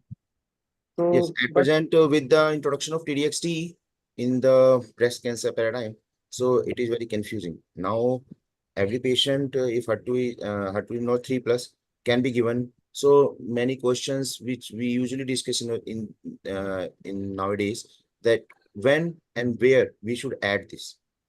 So it should be added post-Monarch, or it should be added just after. pre-Monarch. Yes, yes. So obviously, this with further experience and more maturation of data and more studies, we will be more wise and how this sequencing should be done. And keeping in mind that this post-Monarch regime is very well tolerable, while TDXT is not that good drug to tolerate, and also very cost-wise also it is very costly at present without availability of the PAP. Just, but let's see, with further maturation data, we will further see where to sequence this. So thank you, Dr. Manish, once again, and we'll move on to the next session. Next session will be taken by Dr. K.M. Parthasarthi. He is a senior consultant and clinical lead in Department of Medical Oncology, Dhamshila Cancer Hospital, Delhi. And this session is sponsored by Roche, and he is going to discuss about the role of HER2 targeted therapy, mainly dual inhibitor in the form of subcutaneous injection. So topic is a flexible future, how we can transform the paradigm of these HER2 positive breast cancer treatment. So over to you, Dr. Parthasarthi. Thanks for that, Dr. Varun. This is basically a discussion on FESGO. So let me share the slides.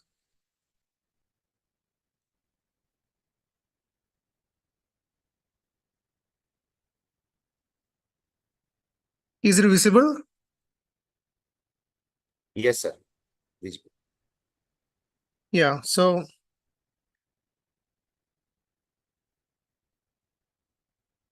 we all know what is FESGO. So what are our experience and how it saves time in our clinic? That is what we are going to discuss. So this Perjeta Herceptin, we all know that has transformed the landscape of HER2 positive breast cancer and has become the standard of care in the neoadjuvant setup, in the adjuvant setup, and metastatic. The pivotal studies, Neosphere in the neoadjuvant setup, the addition of pertuzumab to trastuzumab, along with chemo has improved the breast pathological CR rates from 31 to 49 compared with Herceptin alone with chemotherapy. While in the adjuvant treatment, we all know that affinity study has shown that in the intent to treat population, this combination along with chemo reduce the risk of recurrence or death by 23% compared with the Herceptin chemotherapy and placebo. While in the node positive early breast cancer, it is much more impressive. It reduced the risk of recurrence or death by 28% with Herceptin chemotherapy compared with Herceptin and chemotherapy. What about the metastatic? We all know that Cleopatra study has increased the overall survival to 56.5 months, which was unprecedented at that point of time. And it increases the median PFS from 12.4 to 18.5 months. So it has become the standard of care in all the three setups. This is the current standard of care for HER2 positive early breast cancers. So pertuzumab, trastuzumab plus chemotherapy in the neoadjuvant setup. If the tumor size is either equivalent to or more than 2 centimeter or node positive clinically.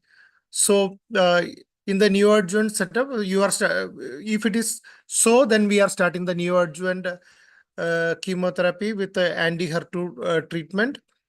You are giving the entire chemotherapy upfront with the combo of PER2 and trastuzumab, then followed by surgery. If there is a residual disease, then the Catherine, as per the Catherine study, you are starting giving TDM1 at least for now for 14 cycles. If there is a path CR,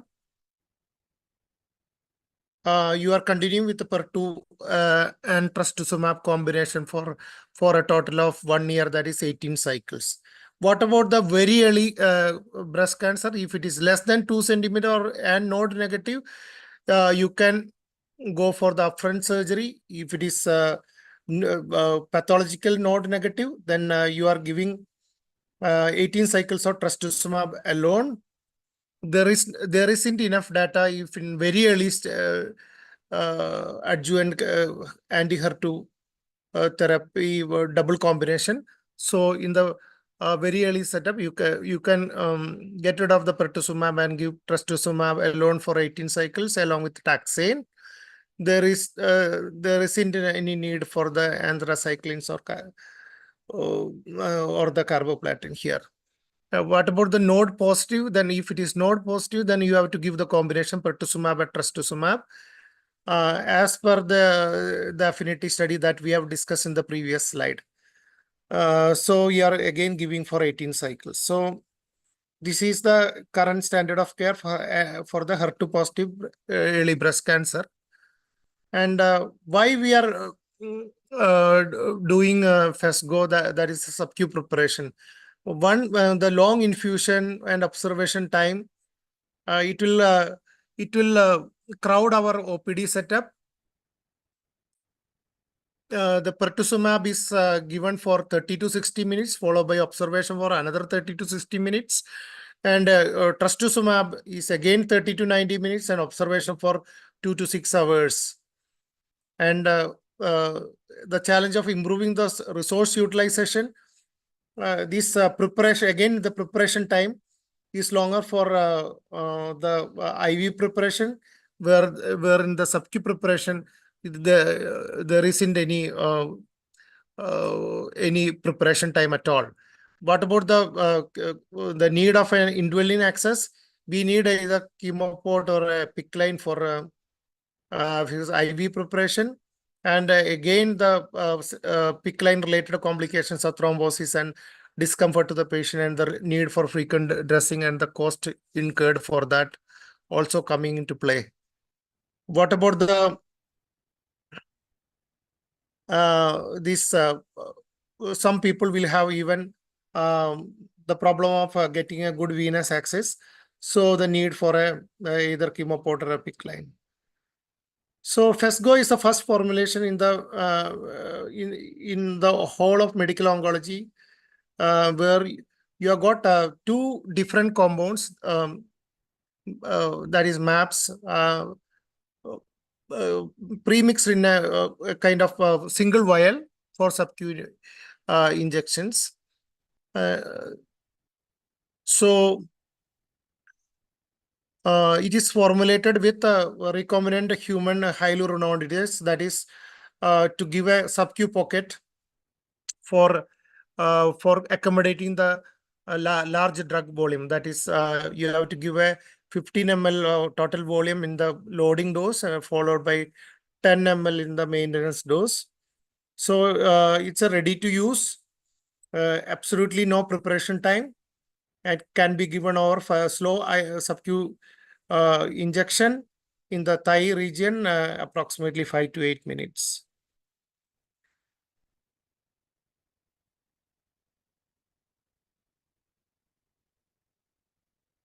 Yeah, so this mechanism of action, we all know that Pertuzumab is designed to work along with the trastuzumab for the dual HER2 blockade. It is targeted at a different subdomain of the HER2 than trastuzumab to block dimerization with HER1 and HER3 receptors to provide the dual blockade.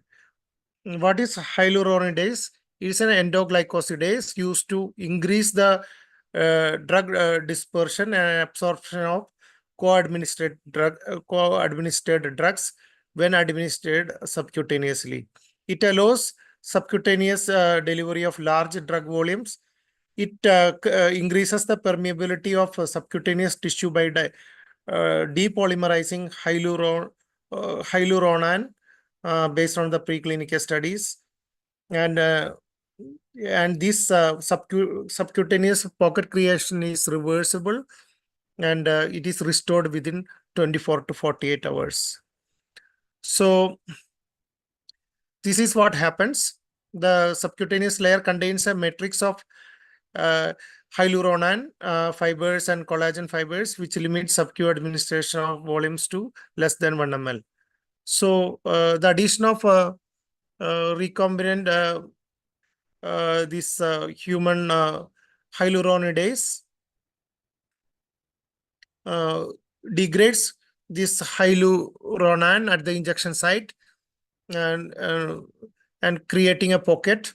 This degradation results in the temporary increase in the local subcutaneous dispersion area, enabling large volumes of fluid to be administered. So after this injection, then it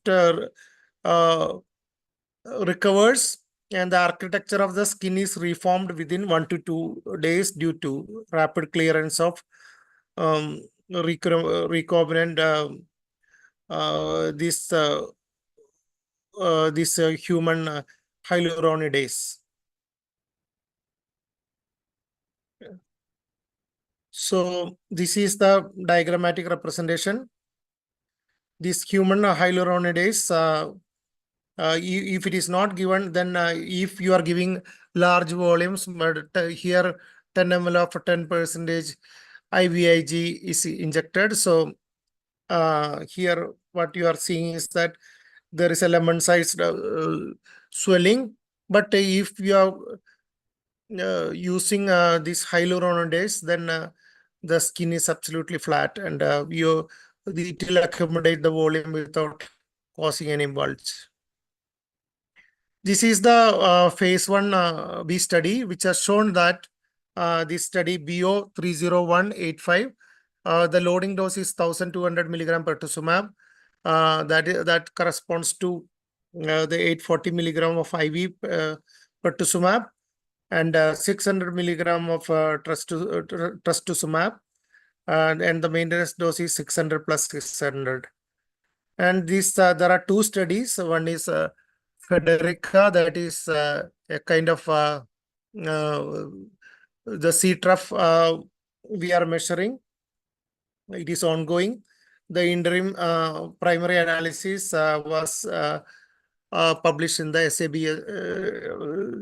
SABCS 2019, and the Francisca, that is a kind of physician and the patient preference study, that is also ongoing. The primary analysis was published in ESMO 2020.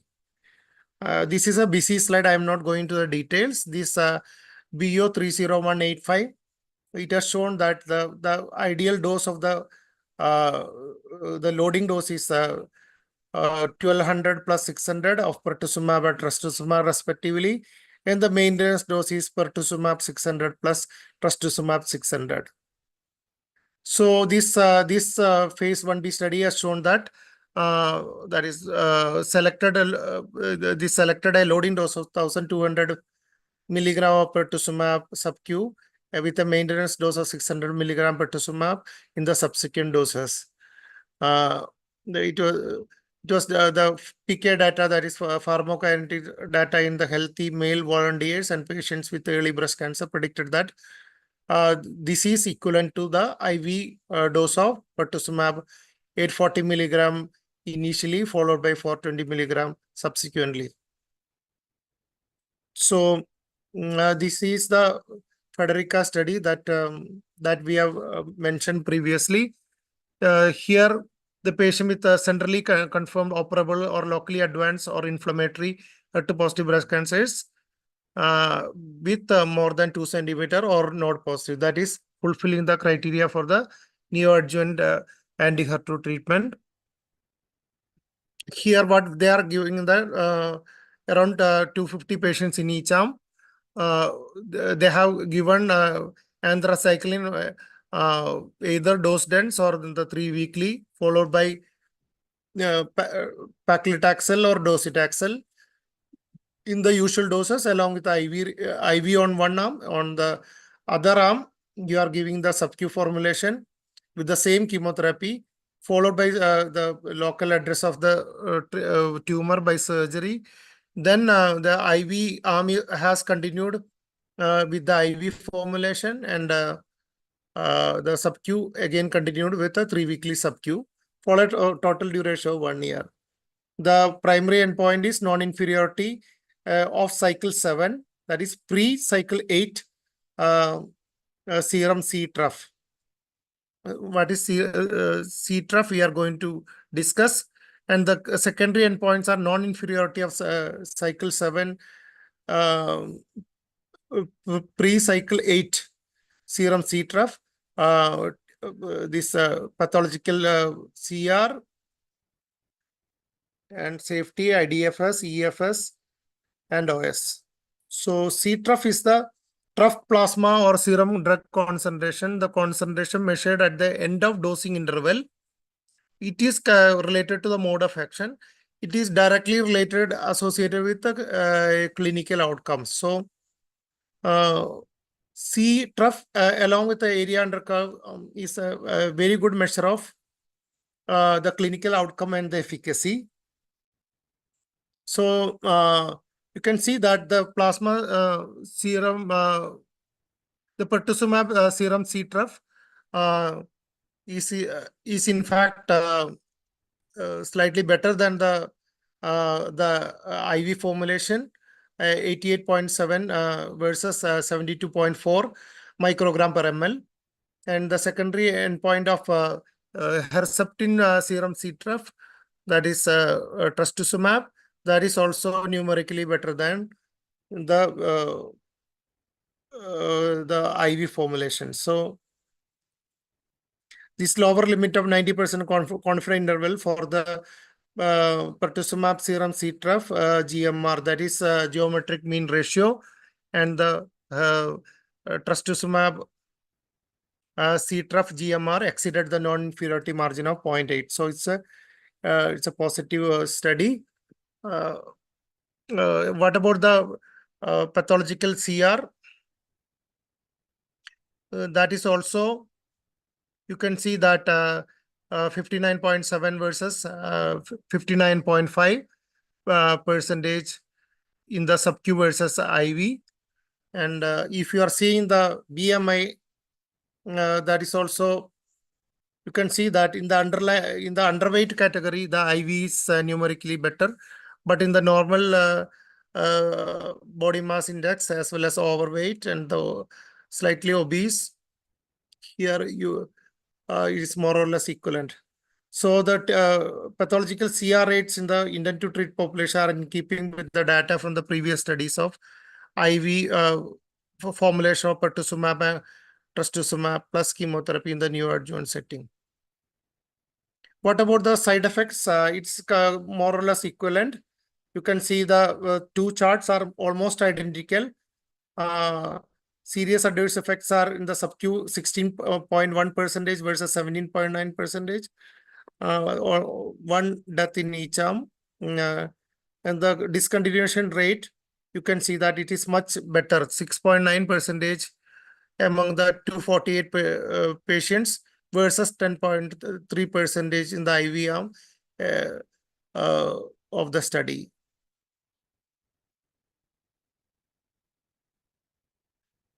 So the alopecia, nausea, diarrhea, anemia, and asthenia, these are the common adverse effects. You can see that it is almost identical, nothing to pick up between the two. The anemia is numerically better in the sub-Q arm, but it's not statistically significant. It is equivalent. The cardiac dysfunction and the infusion-related side effects, hypersensitivity, you can see that the two formulations are more or less equal. The only thing is that the skin related side effects are slightly more in the sub-Q, but it is not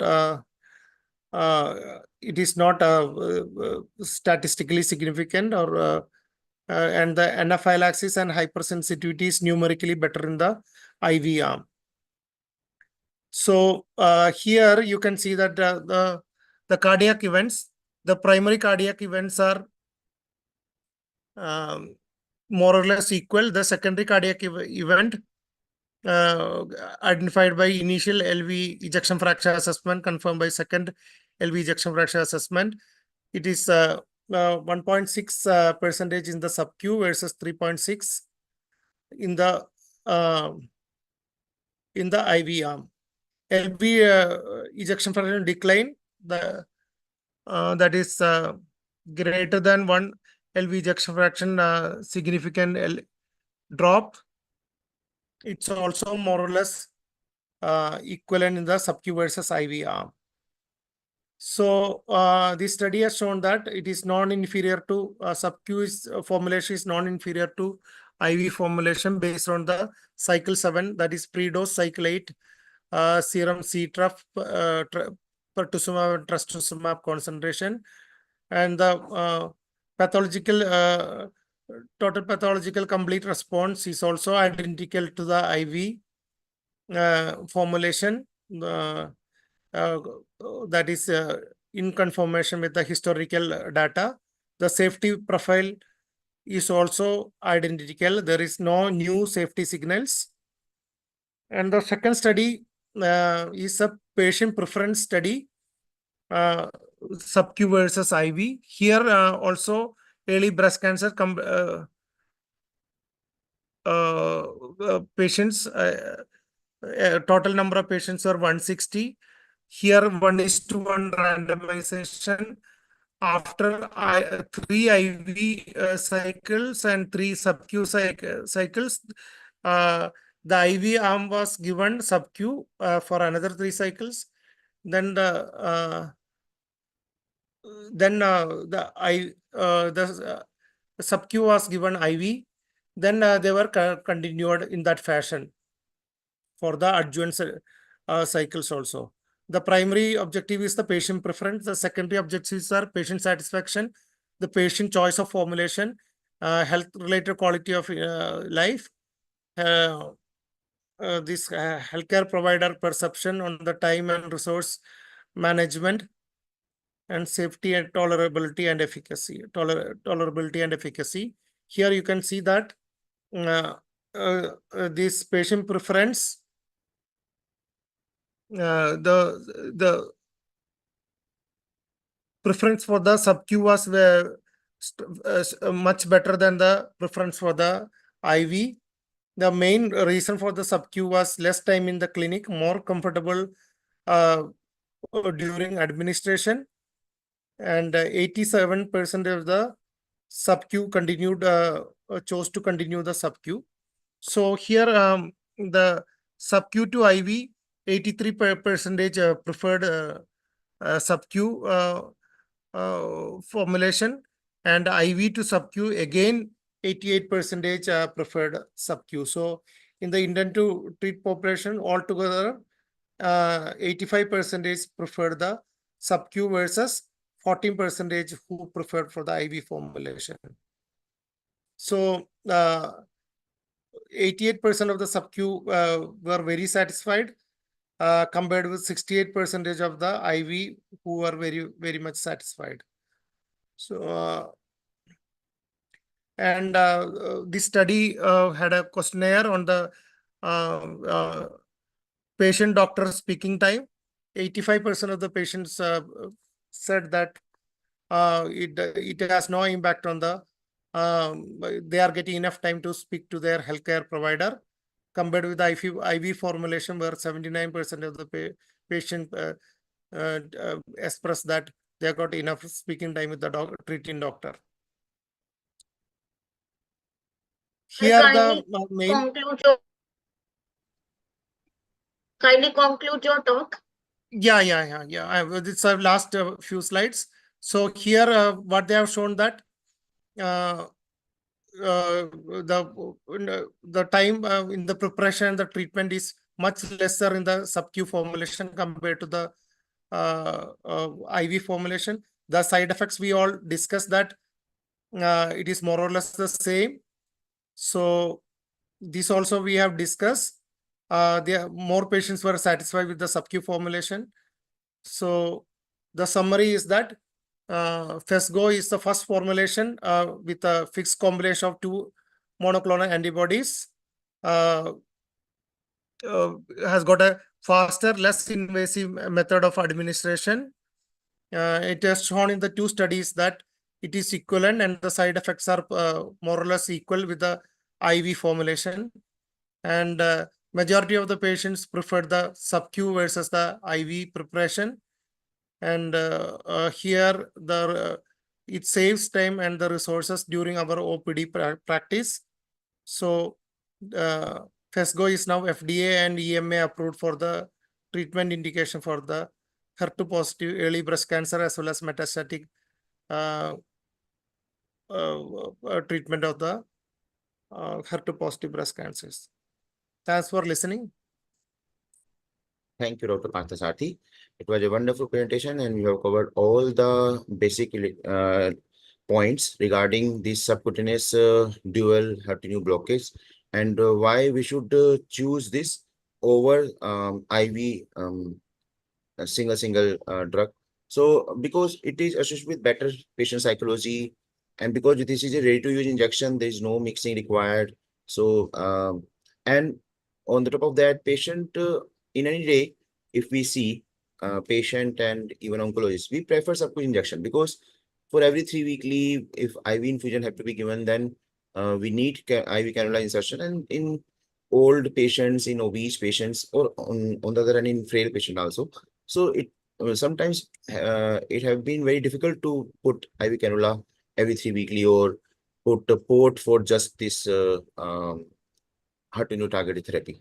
So for that reason also, it is more practically feasible if we give this subcu injection of this dual blockage, because most of the patients even in adjuvant setting, this may go on for a year, or in metastatic setting, maybe more than a year, maybe 2 years. So that's why, practically speaking, we have seen that this subcu injection is very well tolerable, very easy to use, and patient also are happy, and their hospital stay and hospital expenses also less if they use this combination. So with this, thank you once again, Dr. Partha, and we will move on to next session. Next session will be taken by Dr. R.K. Chaudhary. So he's my senior and dear friend, and he will talk about the role of bone modifying agent in the bone mets that may be because of any other soil malignancies, and either by multiple myeloma. So over to you, Dr. R.K. Chaudhary. Hi. So am I audible? Yes, sir. Yes, sir. Yeah, thank you, Dr. Varun, for giving this opportunity. And at the beginning, I would like to thank my INTAS for providing me the slides. So can the organizer share the slide, please? Yes. So Manisha, from your side. Yeah. If you can share. These are visible, Yeah. and hope the visible to everyone. Yes, sir. It is visible to you, sir. So once again, thank you, organizers, Dr. Varun and INTAS for providing me the slide and opportunities. So topic for today's discussion allotted to me is the role of bone modifying agents in treatment of bone metastasis. So next slide, please. So we know in a day-to-day practice, we come across the patients which have the bone metastasis, and almost every day we are seeing these patients. in bone mets. There are few common cancers which have the almost more than 50% of the patients have the bone metastasis in their advanced stages. So outline for today's presentation is SREs. What are the definition of the skeletal related events? What is the burden of SREs in cancers? Role of bone modifying agents? What are the agents available and what the clinical data says? What the guidelines suggest? And we'll conclude the talk with these things. So coming to the definition, broadly it is divided skeletal related event or the bone complication or symptomatic bone events. There is a clear-cut definition. There should be any of these four criteria should be there. Either patient is requiring a radiation to bone for whatever reasons, or there is a cord compression, or patient is requiring surgical intervention, or there is a need for this thing. One more thing is, we'll come to the next slide. So radiation to the bone, the pathological fracture. Okay, so please, a previous slide, please.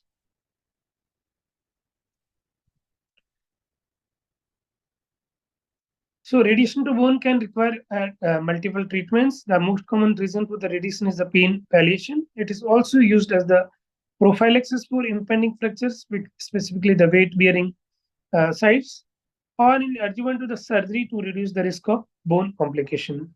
The common schedule for radiation in this setting is the 10 fractions over the 2 weeks, or nowadays people are also using 8 gray in single fractions. Next slide, please. Then the other the definition of the pathological fracture or surgery to the bone or spinal cord compression. Pathological fracture can be painful for patient and often do not heal, reducing the bone destruction, resulting into the bone destruction. Pathological fracture occur most commonly in the ribs, vertebrae, or just I'm getting called little. So pathological fractures can be painful to patient and often do not heal, resulting in the bone destruction.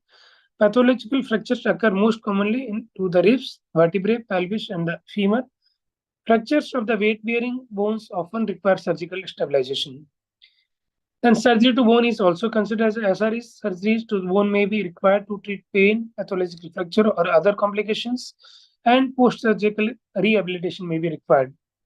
Spinal cord compression is the another SRE, and this is considered as the oncological emergency. The most common cancers which are associated with the spinal cord compression are 25% of the spinal cord compressions are because of the breast, 15% are lung, and almost 10 to 15% are due to mets from the prostate. Next slide, please.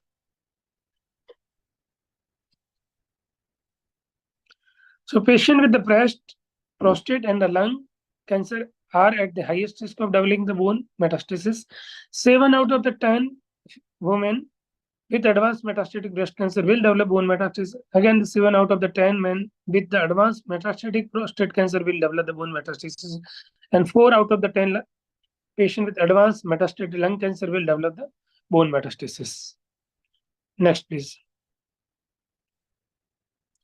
So studies report large number of patients with bone metastasis. The incidence on bone mets in patient with the solid tumor analysis of the oncological electronic medical records in the United States shows there is a large number of the patients who develop the bone metastasis, specifically talking the prostate cancer, preferential metastasis to bone with skeletal mets being present in up to 90% of the patient with metastatic disease.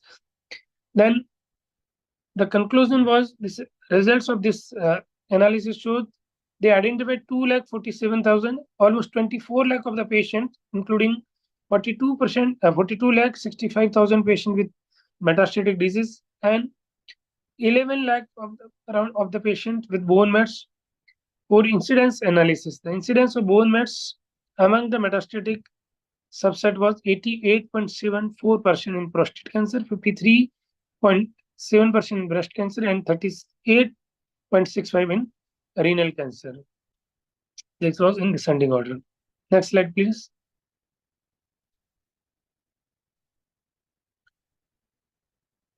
So bone mets put patient at the risk of bone. So there are more chances of bone complication if there is a more bone metastasis.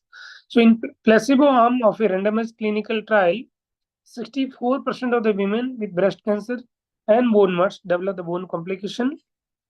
And in prostate cancer, 49% of the prostate cancer who had the bone mets, they develop the complication. So almost every alternate patient of the prostate cancer with bone mets will have the bone complication. Next slide, please. Nearly all patients with multiple myeloma are at risk of the bone metastasis, and at diagnosis, 7 out of the 10 patients will present with the lytic bone lesions. And during the course of their treatment or lifetime, 9 out of the 10 patients will eventually develop osteolytic lesion, the primary cause for bone complication. Next slide, please. So multiple myeloma weakens the bone and puts patient at higher risk of the fracture and other complication. And 60% of patients with multiple myeloma will experience the pathological fracture, which is a whopping high number. And out of these, 60% of the pathological fractures occur in the ribs or the spine. And a retrospective analysis of the clinical trial data found that the patient with the multiple myeloma with a prior bone complication were over 6 times more likely to experience a subsequent fracture, meaning that if they had the one complication of the bone or one SRE, then they puts the patient at high risk for the subsequent analysis, subsequent SREs. And therefore, it is eminent and important to prevent the first SRE. Next slide, please.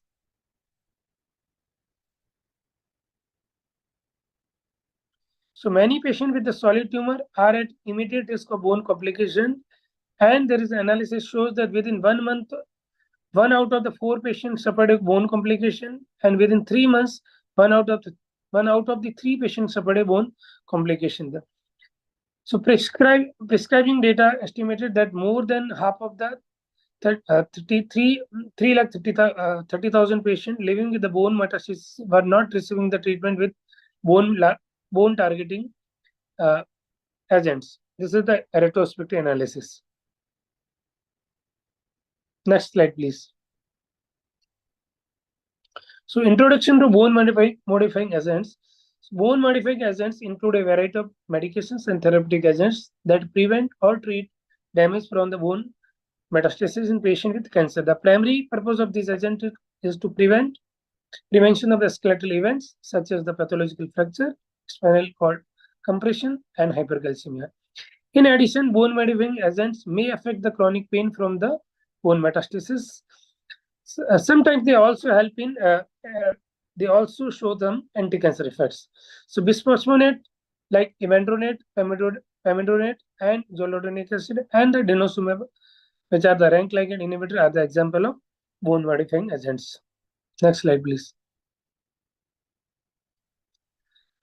So management of the bone disease revolves around the use of the bisphosphonate or denosumab, or a surgical intervention in the form of the kyphoplasty or vertebroplasty, or use of the spinal support in the form of braces may be indicated, and ongoing evaluation of bone health is required throughout the treatment of the cancer patient. Next slide, please. So comparison of the zoledronic acid versus denosumab.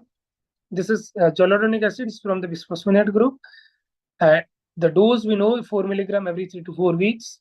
Half-life is 6 days. This was approved in Europe in 2001 and indicated in prevention of SREs in adults with advanced malignancies involving the bone. Denosumab is a rank ligand inhibitor. Dose is 120 milligrams subcutaneously every 4 weeks. Half-life is 28 days. Approved in 2011 and indicated for prevention of SRE in adults with bone metastasis from solid tumor. Next slide, please. So coming to the denosumab as a drug, it is a human monoclonal antibody. It is the rank ligand inhibitor which works by preventing the development of osteoclast, which we know that these cells break down the bone, they cause bone resorptions. Next slide, please. This is the diagram showing how this bone destruction cycle happens and how the rank ligand is an essential mediator of the bone vicious cycle, and denosumab, by binding with the high specificity and affinity to the cytokine ligand, they inhibit its action. As a result, osteoclast recruitment, maturation, and action are inhibited, and thus bone resorption slows down. Next slide, please.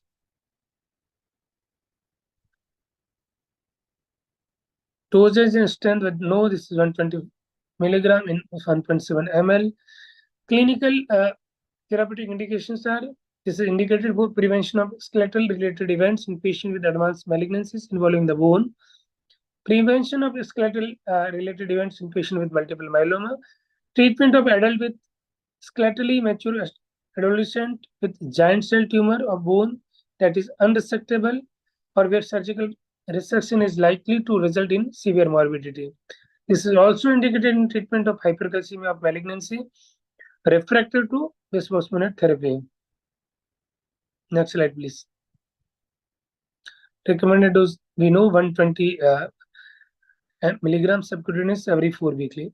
Next.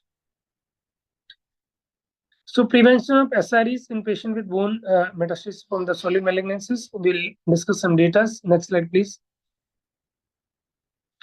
So this is a trial where they shows superiority of the denosumab to zoledronic acid for prevention of SREs. A combined analysis of 3 pivotal randomized phase 3 trials. Next, please. So these were the 3 trials: a randomized double-blind study of denosumab versus zoledronic acid in the treatment of bone metastasis in prevention in patient with advanced cancer, excluding the breast and prostate cancer or solid cancer and multiple myeloma. So breast cancer and prostate were excluded in this particular trial. This was published in JCO. Then another trial was denosumab compared with the zoledronic acid for the treatment of the bone mets in patient with advanced breast cancer, randomized double-blind study, again published in JCO. This was the Lancet study, denosumab versus zoledronic acid for treatment of bone mets in men with castration-resistant prostate cancer, a randomized double-blind study. Next slide, please. So this was the study schema: breast cancer around 4,000 patients, prostate cancer around 1,901 patients, other solid tumor or the multiple myeloma 1,776 patients, and overall integrated analysis described pre-specified population was 5,723. So these drugs were used in their routine doses, like scheduled doses, scheduled at 4 weekly, 120 milligrams subcutaneously, and zoledronic acid 4 milligram IV, and placebo subcutaneous every 4 weeks. Supplemental vitamin and calcium were given both the arms. Next slide, please. So primary endpoint was time to first on study SRE. So non-inferiority was a primary endpoint. Secondary endpoint was time to first on study superiority of the denos over the bisphosphonate, time to first and the subsequent on study SREs. If the primary endpoint of the non-inferiority was met, the superiority test for secondary endpoint was conducted. If one of the secondary endpoint was not met, a statistically penalty was applied to the other secondary endpoints. Next slide, please. Patient profiling, patient inclusion criteria: breast cancer patient was 2,046, prostate cancer was 1,901, other solid tumor or multiple myeloma 1,776, radiographic evidence of at least one bone mets or bone lesion, and echo performance of 0, 1, 2 were allowed. Patient exclusion criteria: creatinine clearance less than 30 ml per minute, prior treatment of bisphosphonate or for the treatment of bone metastasis. Prior treatment with the bisphosphonate for treatment for bone mets were excluded. Next slide, please. So median time to first bone mets was seen at 27.7 months in denosumab, and it was seen at 19.5 months with the zoledronic acid. Next, please.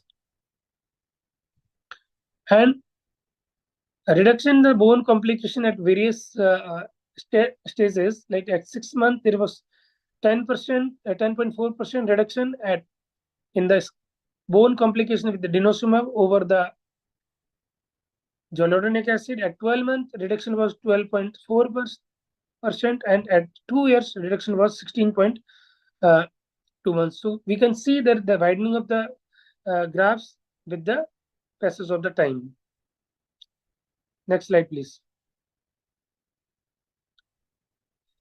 So superior efficacy across the multiple solid tumors, the type reduction in the risk of first SRE were seen with the denosumab. In breast cancer, there was 18% reduction. In prostate, also 18% reduction, and other solid and myeloma, 16% risk reduction was seen with the denosumab. Next. Next, please. So skeletal complication risk, incremental benefit of in the breast cancer was seen. Number of bisphosphonate, 64% risk at 2 years with pembrolizumab.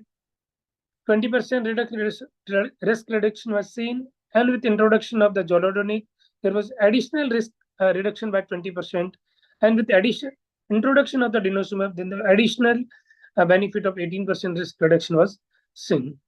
Next slide. So denosumab was superior to zoledronic acid with 17% risk reduction in the first SRE, and median time for the risk reduction for the SRE, first SRE was 19.4 months versus 8.3 months versus 27.7 months, and this was 8.3 months delay in time to first SRE with denosumab, and this amounts to 17% risk reduction. Next slide. So this was the slide showing the superiority of denosumab over the zoledronic acid. Next slide, please.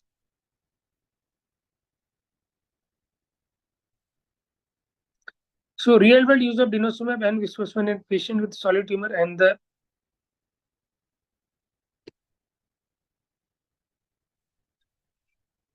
So this was the present retrospective longitudinal cohort study provides the real-world use data on the bisphosphonate and denosumab to prevent the bone complication in patients with the bone metastasis from the solid cancer, adult with the bone mets from the breast, prostate, or the lung cancer who were newly initiated on the bisphosphonate or denosumab between the 1st July 2011 and 31st December 2015 were identified from a German healthcare insurance claim data. 49% of the patient had the breast cancer, 32% prostate cancer, and 21% lung cancer. Mean age was 65 years for the patient with breast cancer and lung cancer, and 74 years for those with the prostate cancer. Primary outcome was included were persistent complication discontinuation switch rates at 12 months. Next slide, please. So please move on to the slide. We'll come to the conclusion. So compliance at 12 months was longer for the denosumab than for any bisphosphonate. Breast cancer 75% versus 42%, and prostate cancer it was 47% versus 36%. Switch rates were 2% for the denosumab and 11% for the zoledronic acid in patient with prostate cancer, and 3%, 12%, and 7% for the denosumab, pembrolizumab, and zoledronic acid, respectively in the patient with the lung cancer.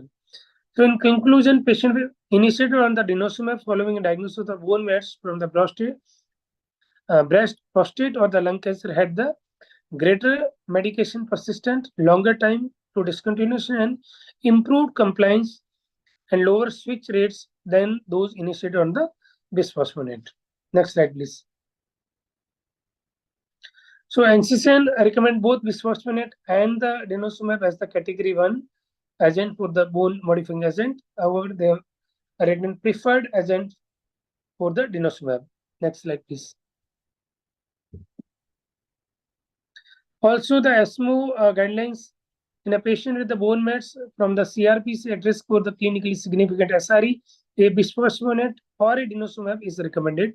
So both the drugs are recommended as a category 1. There are certain indications where the bisphosphonate should only be used specifically if the renal function are deranged, or we are expecting or using the nephrotoxic regimes. and specifically in the elderly patients. Next slide, please.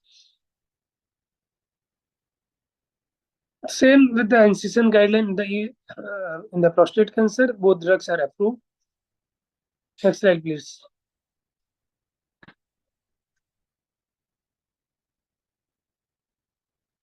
Next slide, please. These are NCCN guideline in breast cancer. Prevention of the escalator-related events in patient with bone metastasis from the multiple. I haven't told to skip this myeloma slide. Please come to the conclusion slide. Please skip this slide and come to the. So there are advantages of the zoledronic acid over the denosumab, and there are advantages of denosumab over the zoledronic acid. Cost is the one issue where the this is cheaper versus the zoledronic acid is much cheaper than the denosumab. Ease of administration, denosumab is a subcutaneous. It can be administered in the OPD basis, and specifically renal safety is associated with the denosumab. So those patients who have the renal or the nephro issues, and then we cannot use the zoledronic acid, and denosumab is definitely preferred. No dose reduction is required. So there are anti-tumor effects of the denosumab. In addition to inhibition of the rank ligand, various mechanisms have been suggested for the potential anti-tumor effect of the denosumab. This includes promotion of the tumor cell apoptosis, inhibition of the anti-angiogenesis, decrease of intravascular and extravascular migration invasion, and alteration of the bone microenvironment, like decreased tumor cell support from osteoclast-mediated bone resorption. So we'll conclude this talk with this slide. Thank you. Thank you so much. So thank you, Dr. R.K. Chaudhary, once again. So it was a wonderful presentation, and you have covered the role of these mainly two bone modifying agent, bisphosphonate versus denosumab. And we all know that as everywhere, like one drug is not for all. So obviously there are some pro and cons regarding both. So most of the time we end up using bisphosphonate only, but in few selected patients, because cost issue, otherwise denosumab have shown even better tolerability and in breast cancer and survival benefit also. So we will go to next session, and thank you, Dr. Akshoti, once again. And next session will be taken by Dr. Amit Pandey. He is Associate Consultant, Department of Medical Oncology in Apollo Medics Super Specialty Hospital, Lucknow. And this session is sponsored by Novartis, and he's going to talk about the out of 3 CDK inhibitor, which one we should choose to our patient, and what is the real world evidence regarding that in our hormone receptor positive advanced breast cancer. So over to Dr. Amit Pandey. So first of all, I am audible.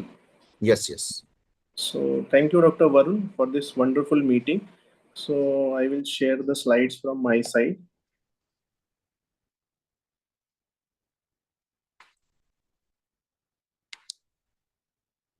So the slides are visible, if anyone can confirm. Yes, slides are visible. So make it full screen, please. Yeah. Okay. Yeah, it's visible So now. good evening, everyone. So it is already very late. So I will be speaking on a very interesting topic regarding dilemma of choosing this CDK4/6 inhibitor, and the slides are provided by Novartis.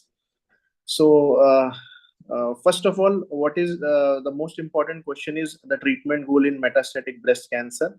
So if a hormone positive patient is there, so as a medical oncologist, I want my patient to respond, and I want my patient to live a longer life along with the maintenance or improvement of quality of life. This is what my goal.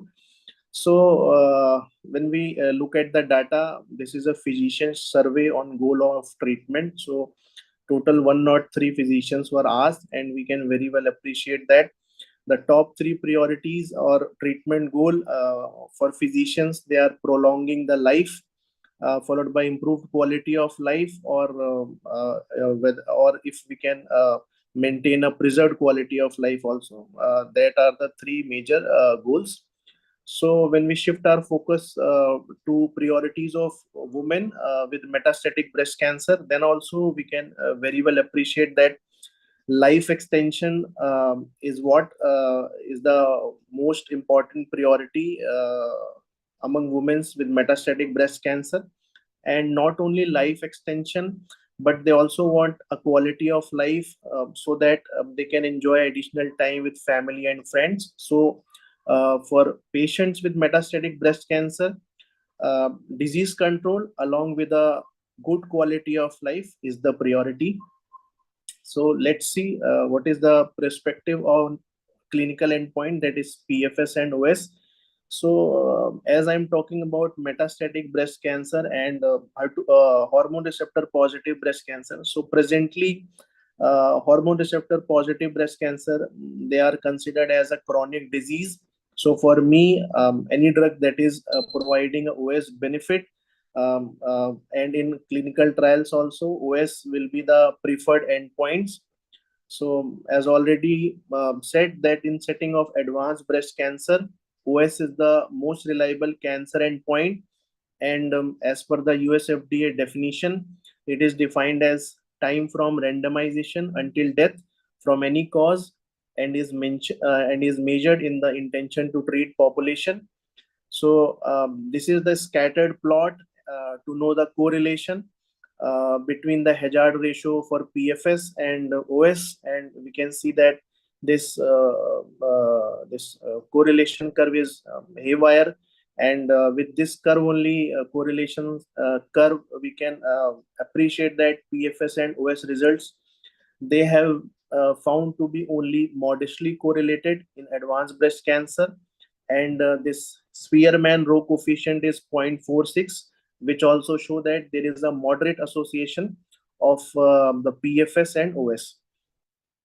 So very old slide, all must have gone through it, that these are the available CDK4/6 inhibitors, and that is ribociclib, abemaciclib, and palbociclib.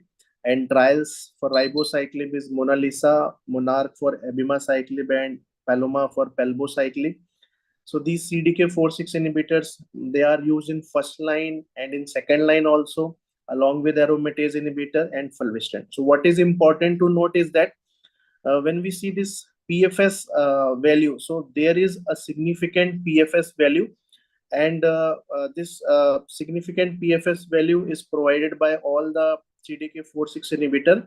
And in first line, especially when we see, so this PFS is 25.3 month for Mona Lisa, it is 28 month for Monarch, and 27 month for Paloma. So there is hardly any difference. But when we see the OS data, then we can very well appreciate that numerically there is a difference in OS data, but significance is only with ribociclib and in one trial Monarch 2, that is for abemaciclib.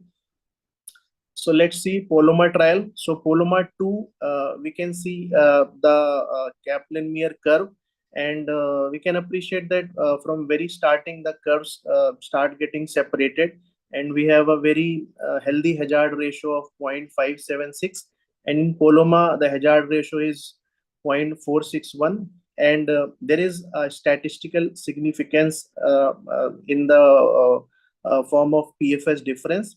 But when we see the OS hazard ratio, so hazard ratio is 0.956 for Paloma 2, and it is 0.81 in Paloma 3, and we can see that both the Kaplan-Meier curves, they are almost hugging each other, and yes, there is no statistical significance. So the same goes for Monarch 3 trial also, where there is a significant PFS difference. But again, there is no statistical significance difference when we consider OS data. So what could be the reason for difference in PFS and OS? So we have certain hypotheses. So first is a different patient population in trial. Second is a different, whether a different post-progression treatment in trial was there or not. And third, whether the CDK4/6 inhibitors, they have a different pharmacological characteristic. So let's see first the trial populations. So this is a slide which show the baseline characteristics, and we can appreciate that in Mona Lisa, Paloma, and Monarch, the baseline characteristics were usually well balanced. For example, if we take ECOG performance status 0, so most of the patients in all these trials were of ECOG performance status 0. When we see the metastatic site also, so the visceral site, patients, around 60% patients in treatment arm for Mona Lisa, 48.2% in Paloma, and around 52% in abemaciclib arm, whereas bone only disease is also in a tune of 20%. So we can appreciate that the baseline characteristics of patient in all these trials, they were well balanced. So actually we don't have any head-to-head trial, and because of that, and we are not expecting that trial in future also. So because of that, we do cross trial comparison, and a matching adjusted indirect comparison, that is MAIC.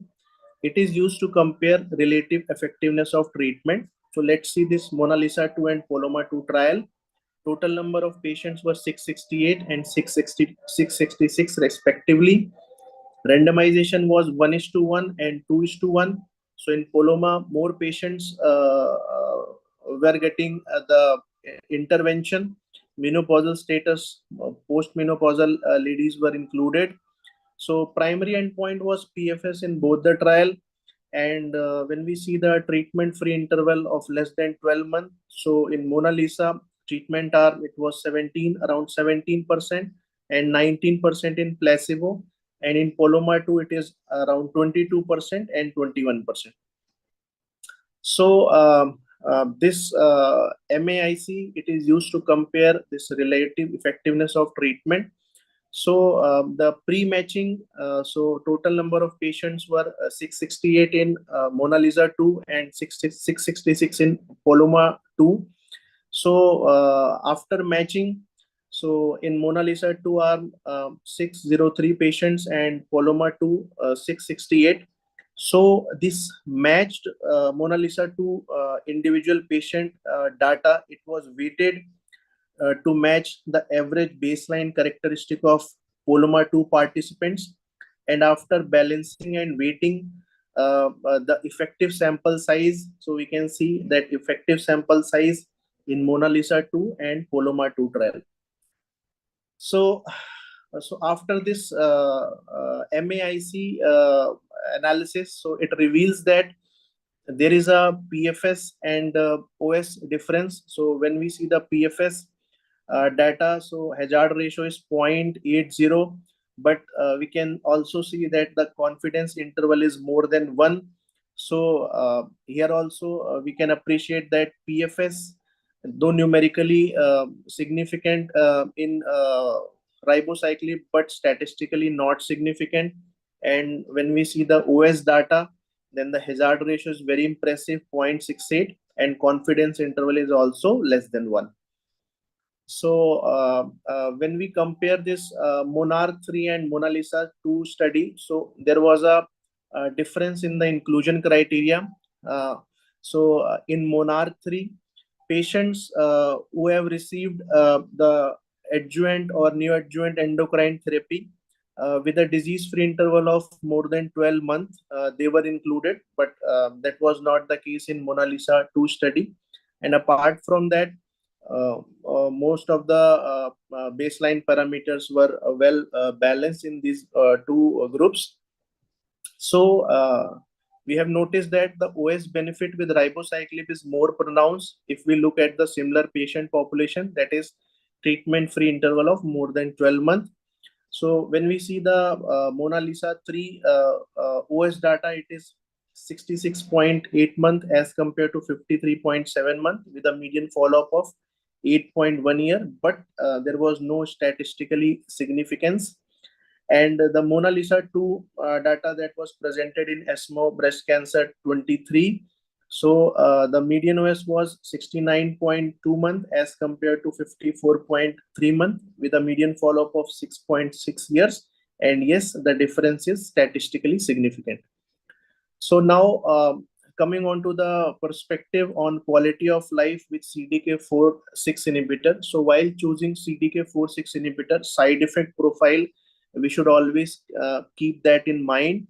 So we can see that there is a maintained quality of life with abemaciclib, palbociclib, and ribociclib. But when we see this improved quality of life status, so here the quality of life improvement was only with Poloma 3 and Mona Lisa 7. And we can also highlight the increase or worsening diarrhea score. So we can see that with abemaciclib, there is an increase worsening and diarrhea score. So we should always keep this in mind while selecting the patient, and especially in Indian context, because diarrhea is a major concern with abemaciclib. So let's continuing with the quality of life. And in this curve, we can see that most of the time, the side effect profile that severely impacted the patient, they were insomnia, diarrhea, anxiety, and low sexual interest. And when we see the next this data set, which have shown that with what all side effect profile that patient can tolerate, if the or patients are ready to tolerate if the drug is working. So here also we can appreciate that patients, they are not ready to tolerate back pain, fatigue, diarrhea. So these drugs which are causing these set of toxicities, so we can make this can help in decision making also. So again, this matched analysis proved that ribociclib provided a better symptom-related quality of life as compared to abemaciclib, and the time to sustain deterioration in symptom scale, it also significantly favor ribociclib, especially in 4 symptom scales like appetite loss, diarrhea, fatigue, and arm symptoms. So now let's see the perspective on pharmacological characteristic of CDK4/6 inhibitor. So when we see the size, so abemaciclib is the smallest molecule as compared to palbociclib and ribociclib. And we can also appreciate that abemaciclib, it has a more affinity towards CDK4 as compared to palbociclib and ribociclib. So CDK4 dependent lines, they are most commonly ER positive breast cancer line, whereas CDK4 in fact 6 dependent lines, they are hemopoietic in origin. So when we see this slide, then we can appreciate that ribociclib and abemaciclib, they are more active against CDK4 than CDK6 in both CDK dependent cell lines and in biochemical assays also. So as compared to this abemaciclib, the ribociclib and palbociclib, they have a fewer interaction with off-target kinases. So as they have fewer interaction with off-target kinases, so side effect profile is also more acceptable in ribociclib and palbociclib as compared to abemaciclib. And when we see this AUC curve for concentration for ribociclib, abemaciclib, and palbociclib, so we can see that the AUC concentration for ribociclib is around 23,000, which is around more than 5 times more than the abemaciclib and around 12 times more than the palbociclib. And we can also appreciate that free drug exposure normalized to palbociclib is 27 times as compared to palbociclib. And so the free drug exposure is almost same for palbociclib and abemaciclib. So this is also a diagram showing usually a hormone receptor positive patient when there is a disease progression. So we can see that most of the time the progression is there with with bad biology, means luminal A converting into luminal B, or luminal B going into HER2 positive. So, but when we treat patients with ribociclib, then the conversion into bad biology is relatively less, and we can also see that luminal B becoming luminal A. So again, the same thing, that switching to a more aggressive subtype was frequent when we treat patients with palbociclib as compared to ribociclib. So continuing with the further slides. So when we talk about most common subsequent therapies, so patients with ribociclib are endocrine therapy is the most common, followed by chemotherapy and target therapy. And when we see the palbociclib arm, then chemotherapy was the most common, followed by endocrine therapy. So the extended duration of this first line subsequent therapy after the ribociclib versus palbociclib in all treatment categories. So it means that there is a carryover effect of ribociclib.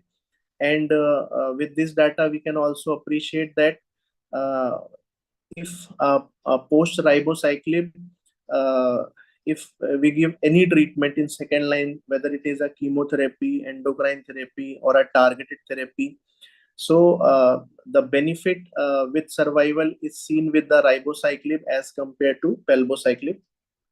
So again, the same thing. So PALMA 3 reported similar or numerically shorter duration of next line therapy after palbociclib versus placebo, and chemotherapy was the most common next line treatment after palbociclib. So coming on to the guideline recommendation. So when we see the NCCN 2022 guideline at that time, so first line was aromatase inhibitor with CDK4/6 inhibitor, that is abemaciclib, palbociclib, and ribociclib, all were category 1. But now in 2024, category 1 is only for ribociclib and aromatase inhibitor, because we have already seen that OS benefit is only with the ribociclib. So ribociclib can be combined with aromatase inhibitor, and it can be combined with fulvestrant. So both are category 1. So apart from category 1, all other recommendations are category 2A. So when we see the ESMO MCBS score, so with ribociclib, the MCBS score is 4 or 5. That means there is a substantial benefit. So conclusion, and this is the summary slide. So from my presentation, the message is very loud and clear that all CDK4/6 inhibitors, they are not same, and there is a difference due to the pharmacokinetics and pharmacodynamic profile. Ribociclib, it has the highest CDK4 versus 6 selectivity and least off target inhibition. It has a highest free drug concentration, and there is a potential impact on tumor biology, leading to improved endocrine sensitivity and hence improved prognosis, with a potential carryover effect post-progression. And ribociclib is the only CDK4/6 inhibitor to significantly improve OS across lines of therapy, along with endocrine partner, and also with menopausal status. And this Crixana, they has improved and maintained quality of life across the 3 pivotal trial, and has potentially lower symptomatic side effect compared to other CDK4/6 inhibitor. And it is the only CDK4/6 inhibitor recommended by NCCN as category 1 preferred treatment irrespective of endocrine therapy partner, and the only CDK4/6 inhibitor with proven quality of life benefit, and with the highest ESMO MCBS score of 4 to 5. So with that, I will conclude. Thanks a lot for the listening. So thank you, Dr. Amit Pandey, once again. So it was a wonderful presentation, and I may say you covered all the points with evidence, that is real world evidence. So in take home message and summary slide already have been told that this is a the drug, standard of care drug, and the preferable drug among all of us. We tend to give this Crixana only in the first line setting if given an option, because Osimertinib, we are more fearful for the diarrhea and other side effect. Palbociclib with myelosuppression. With Crixana, most of the time patient tolerate full dose, and most of the time there is no dose reduction. So just still, just for asking, is there any specific patient subset where you try to use Palbo or Abima for that matter? Subset, considering subset, I don't think any subset is there, but what matters most is the affordability, because right now generics are available, so more patients, they are because of cost, they are more prone of taking this palbociclib. Apart from that, I don't think any specific subset of patient is there where palbociclib should be preferred. Yes, I also in the same thought. In few of these type of meeting, I have like I have listened few of the in the pro of argument that if only bone mets are there, or then Yes. maybe Palbo is better. So something like that, but there is no clear-cut evidence for that, and it is just references, and we may pick off one of the drug. So as such, Yes, with yes. In that also subset, only fulvestrant also can be used. Alone, yes, fulvestrant alone can be used. can also be used. Yes. So another point is, now with the availability of Nataly trial, because we are going to discuss next that Nataly trial, if we have given this drug in the adjuvant setting, and then with the DFI of maybe 1 year or 2 year, patient recur, and same markers, hormone receptor positive, HER2 negative, even HER2 is not low positive, absolutely negative, then what will be your choice? Whether you give Crixana again because DFI is more than 1 year, or you would like to give another drug for the patient confidence that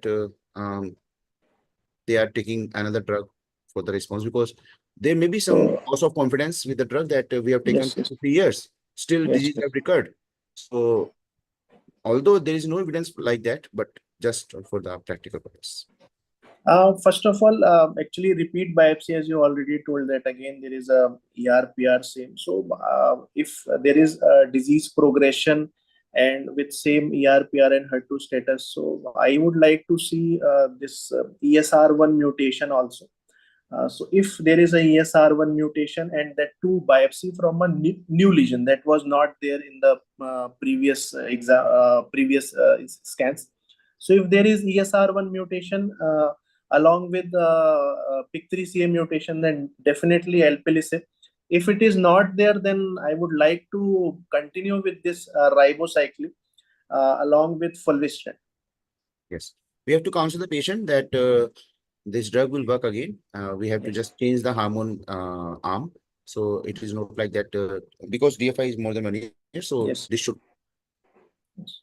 So thank you once again, Dr. Amit, and we will move over to last. Thanks a lot. Thanks.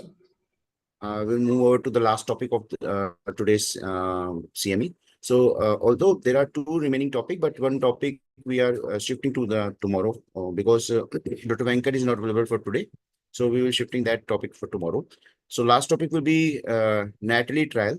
That topic will be discussed by Dr. Raghav.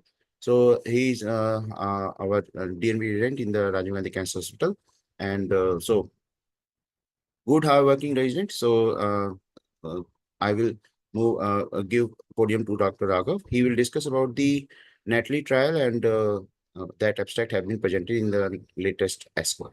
So over to Dr. Raghav. Good evening. Thank you, sir, for this opportunity. So I will be presenting a subset of the Nataly trial, which is abstract 512, which is basically for node negative patients, hormone positive, HER2 negative, regarding adjuvant hormonal therapy plus ribociclib versus hormonal therapy alone. So the background for this is that the recurrence risk for patients with stage 2 and 3 hormone positive, HER2 negative early breast cancer persists even after adjuvant endocrine therapy, and this is irrespective of node involvement. So about 40% of patients who are hormone positive have N0 disease at diagnosis, and 22% of these individuals can have a recurrence for up to 20 years after diagnosis. So this was the basis of the Nataly trial. Next slide, please.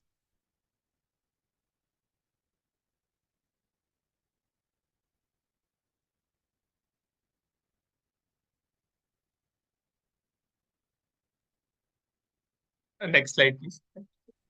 Okay.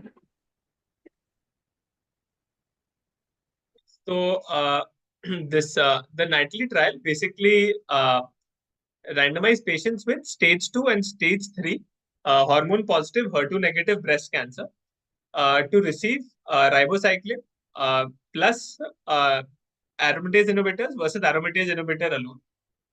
Here there are 2 points to note. One is that the dose of ribociclib given is 400 mg OD, 3 weeks on, 1 week off, while in the metastatic setting we give 600 mg.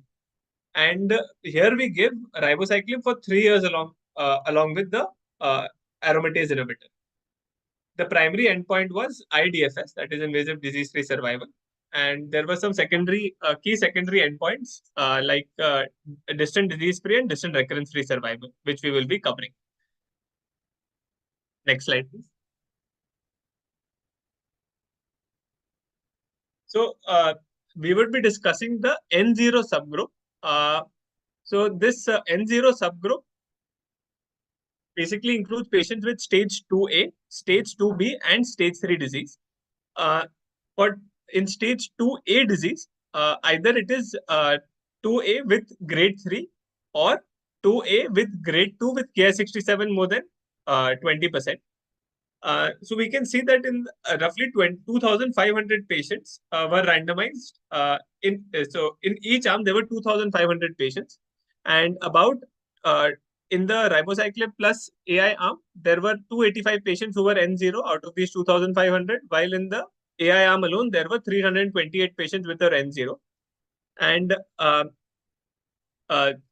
the purpose of this was to see if there was an IDFS benefit even in the N0 subgroup. The baseline characteristics were well matched in both the groups, including the stage, prior endocrine therapy, and prior neoadjuvant or adjuvant chemotherapy. Next slide, please. So we can see that in the N0 subgroup, at 3 years, the IDFS with ribociclib plus AI was 93.2% versus 90.6% with AI alone, with a hazard ratio of around 0.7. And this benefit was seen in the distant disease-free survival and distant relapse-free survival as well, with a hazard ratio of 0.7 and 0.58 respectively. So we can see that even in the node negative subgroup, there is a benefit with adding ribociclib in the adjuvant setting. Next slide, please. Also, when the safety profile was compared in the two groups, that is in the ribociclib with AI versus AI alone, it was shown that the safety profile was consistent among the N0 subgroup with the entire intention to treat population. And the side effect which we most commonly are scared of with ribociclib, that is QT prolongation, was also similar in the two subgroups. And adverse events which led to discontinuation were 24% in the ribociclib plus AI arm versus around 8% in the AI arm alone, and no febrile neutropenia was reported. Next slide, please.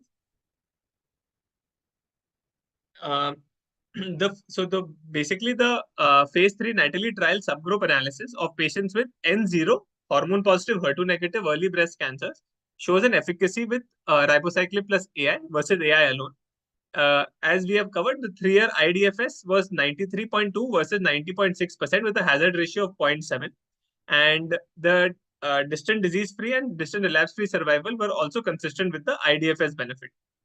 So this 3-year IDFS, DDFS, and DRFS rates among the control group, that is the AI group alone, shows an unmet need that even though we consider hormone positive HER2 negative early breast cancer patients to be low risk, but still there is a significant risk for recurrence, and it goes up to at least 20 years.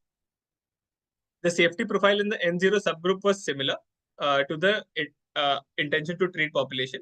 And thus, even in the N0 subgroup, there is a role for addition of ribociclib to AI. And this is, in a way, an advancement on the Monarch E, where the inclusion criteria included node-positive disease, that is more than 4 nodes or 1, 2, 3 with T3 or grade 3. While with ribociclib can be given in the adjuvant setting, even in node-negative patients of stage 2 and stage 3. Thank you. So, thank you, Dr. Raghav. So, obviously, this trial is given us more confidence to use CDK inhibitor in adjuvant setting, because problem is with the abemaciclib that because of the side effect, it is very problematic to give full dose to patient, and that is for 1 or 2 years. But ribociclib, we all are more well versed of this drug, and we know that this is more tolerable, and in few patient only dose to have to be modified and have to be decreased. So with this Nataly study results, and even as you have highlighted, even in N0 patients, now we may be more focusing to give this drug as a adjuvant setting. Otherwise, with the Monarchy, we are still giving just hormonal treatment with the fear of deterioration of the quality of life. So with this, thank you, Dr. Raghav, once again. So this was the last talk for today. And so for concluding remarks, we have discussed today updates in lung and breast cancers, and we have tried to highlight recent advances in the treatment and management of strategies, focusing on personalized medicines and emerging therapies such as targeted treatment and immunotherapies. So these type of discussion emphasize the importance of patient-centered care, and we should use shared decision making in optimizing outcome and quality of life for these patients. So practical implications for the recent clinical trials and guidelines updates were reviewed today, and these underscore that need for ongoing education and collaboration is required because of this ever-evolving field. So overall, today's session aimed to equip participants with the latest evidence-based practices to enhance cancer care, so that we can change our daily practice wherever required. And with this, thank you for today. And so tomorrow also, second part of this CME. So from 6 to 9 p.m. with further other malignancies like GI and prostatic malignancies we are going to discuss tomorrow. So with this, thank you for today, and good night, everyone. Thank you so much, Dr. Varun, and all the faculties. So join us for tomorrow's session. So tomorrow is the discuss about GI and GU cancer. So thank you and good night, sir. Good night. Thank you. Thank you, everyone. So technical support. So can you close the meeting now?